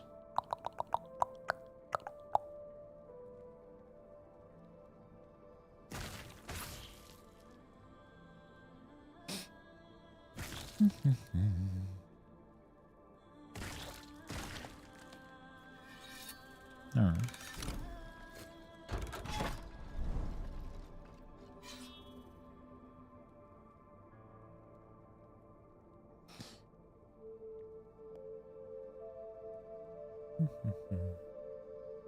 All right. I would be looking for... I kind of need like a scepter. Mace doesn't count as scepter, right? Having to go find side quests for idle passive feels bad, though. They might end up making it so that if you complete the 3 dungeon, you would get like all your passive and shit. That would be nice. Like all your passive and idols for completing all 3 dungeon. That would be a good way to do it. Or allow you to earn passive and idols through the monolith.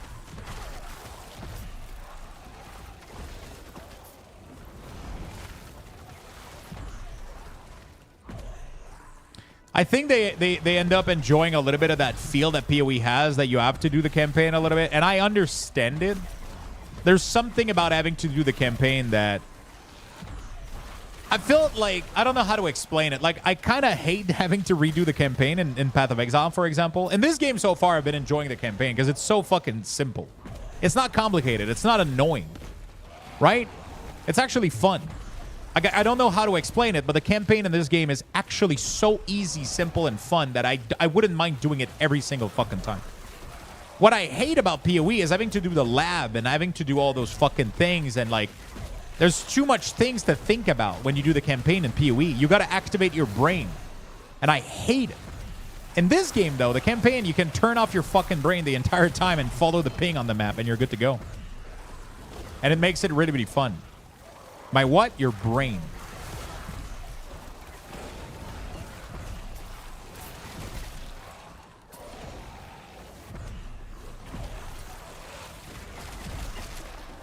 Right, so for that reason, I don't really mind too much, you know. Like,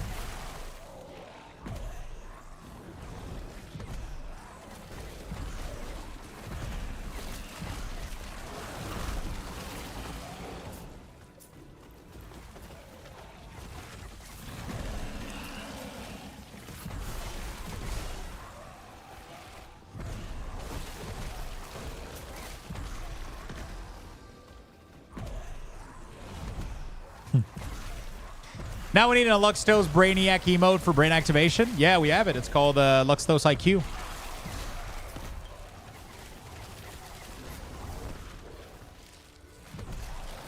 I can't wait to have a clean stash tab. Yeah, me too. It's going to be nice.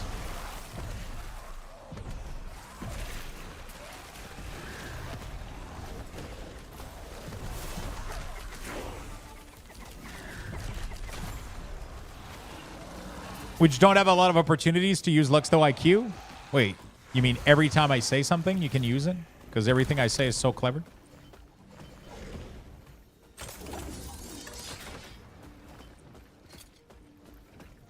I wonder what is the best way to farm Putrid Wrath idols. Yes.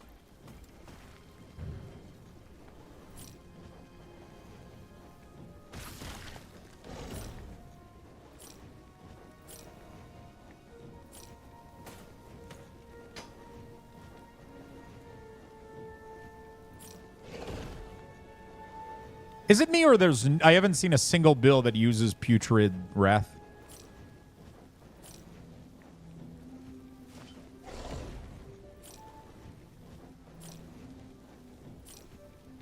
Wraith, sorry. I keep saying Wrath. There's an I. It's Wraith. Whatever. English is hard, chat.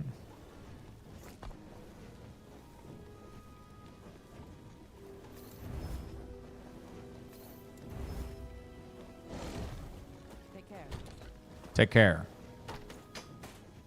I'm probably going to end up doing this at launch too, like having a unique tab,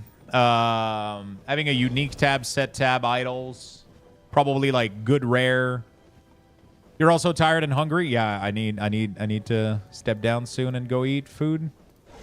Go eat my wings.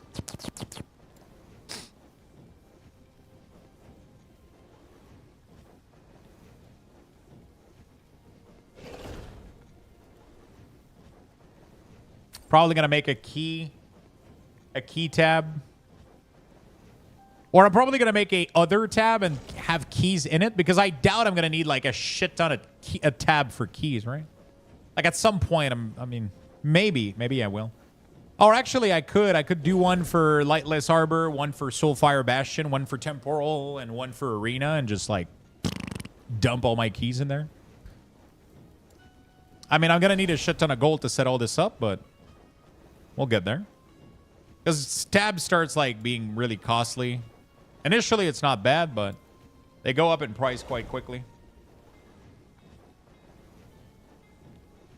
One for all the keys, definitely. Yeah, at first will be all keys, but then we'll split it up in, because there's only 4 type of keys, so.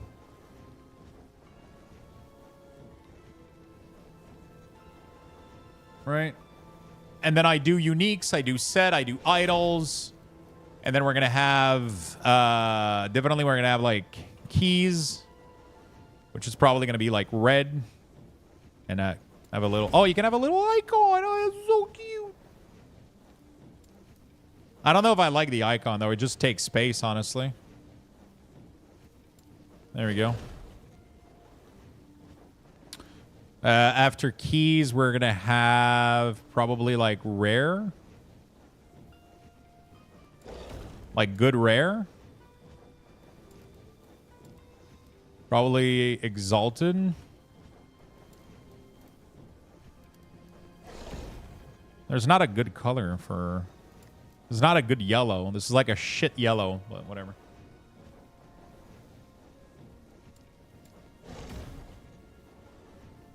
Nope, you can absolutely not spend a single dollar in this game to get better.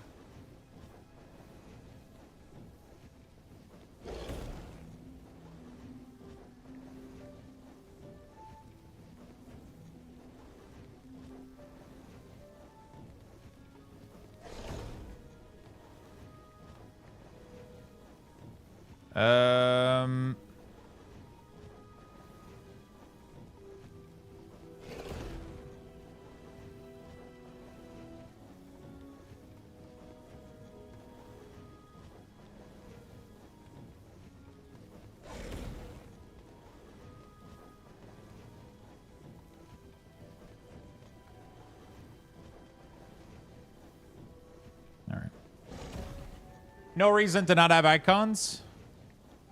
Yeah, but I'm not using this though. I prefer, you know, I always end up going here, I guess. I don't know. One thing that I hate is that the hold down to drag is too quick. So when you quick rapidly between them, it does this. It's really annoying. Like when you go too fast, you end up moving them. They need to increase the hold down time to be like 0.5 second longer.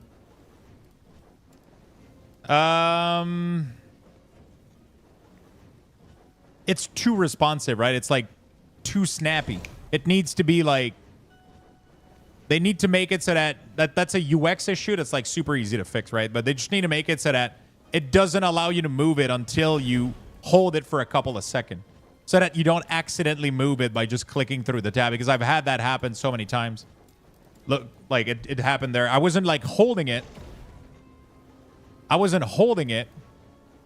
It just moved, you know.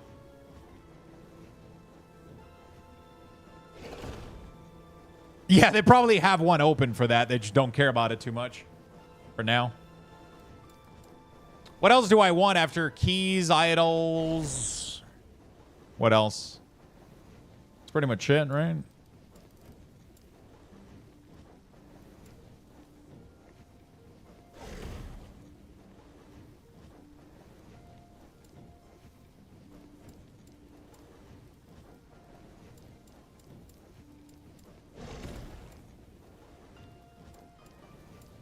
You can recolor your stash tab? What the fuck? Yeah, and you can have over 200 of them too. But I mean, okay, so everything that I just did here is completely useless until you purchase a tab to put in it, right? So you still need to do like tab 1, and then you need to do this, right? And then you need like, got another one here, purchase, and then you do, I call them like tab 1, and then I do this, right? That's what I do, like it's so it's unique. Anyway, good night, Supernatural time. Nice, good stuff. Tabs are super cheap. They get pretty fucking pricey. When you get into the deep end, they can at first they're really, really cheap, which is nice because you can afford a lot of them early on, which is good. You can afford a lot of them early on. But they will every time you buy another one, it doubles in cost, right? So now this one is 10K, the next one is gonna be 20K. You know, so you can see how this shit is like I don't have enough gold right now for it, right? So this shit is definitely gonna get pricey as fuck, right? It can end up in the millions, but by that time you have so much fucking I already have like 3 times the space that I would have in Diablo 4. So who cares? You know, like I already have like so much fucking stash space right now. It's fucking insane. You know, like yeah, in late game you get so much more gold. I'm still like super early end game right now, so I'll get way more gold, which is like it's just not gonna be an issue.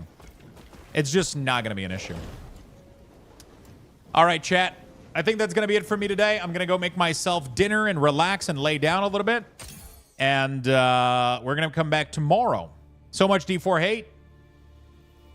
That's all we do in this channel. I'm kidding. I'm kidding. Listen, we gave D4 everything in comparison to D4 because it has such dumb flaws that it's funny to compare it to it. You know? It has such dumb fucking flaws that it's hilarious to compare it to it. The fact that a game that is based on looting as much shit as possible limits you in the amount of stash space you have is hilarious. It's fucking hilarious. So yes, I'm going to keep comparing shit to D4. Because it's the only one that fucked up that fucking hard in the history of ever. I honestly never used more than 3 or 4. Bro, every single one of my Necromancer is so fucking packed in item on every single stash space that I can't even play alts. That's how fucking dumb it is. I cannot even play a Druid because I don't even know where I would put my loot for my fucking Druid. So yeah, I'll keep comparing it to D4 because it pisses me off.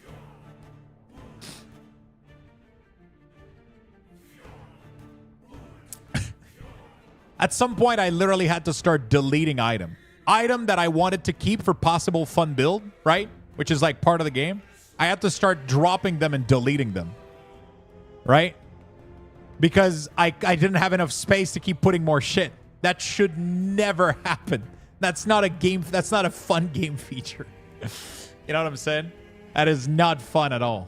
So yeah, I'm going to keep comparing. Stash space for Diablo is definitely going to be a comparison because it's funny as fuck. Have a good evening, man. All right, chat. That's going to be it for tonight. I'm going to go get food because I'm getting grumpy. Fuck Diablo 4. I'm kidding. Yeah, wrestle a little bit. And, you know, even my bank in WoW is full. Yeah, I have to clean up that shit every once in a while. For anyone who cares, Diablo 4 Rebirth demo got updated today with open world content. Take care, all. Ooh, wait, open world content? Wait, so they added more content to the demo? I'm just like memeing. I'm just like pushing the D4 meme a little bit. You know, like I just like it. Don't think I'm like hating for the sake of hating. I don't care. I don't fucking care. Tomorrow we're going to be playing a game called Nightingale. So I can shit on another game than D4. I'm kidding! Don't hate me, chat.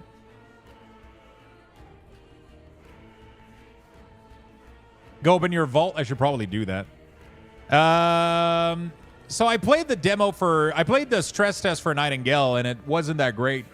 So tomorrow, the early access is releasing for this, and I just want to make sure...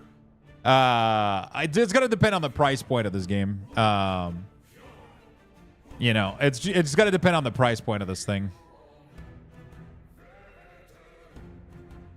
I haven't opened my vault in WoW. First thing I hear when I tune in so I can shit? Yeah.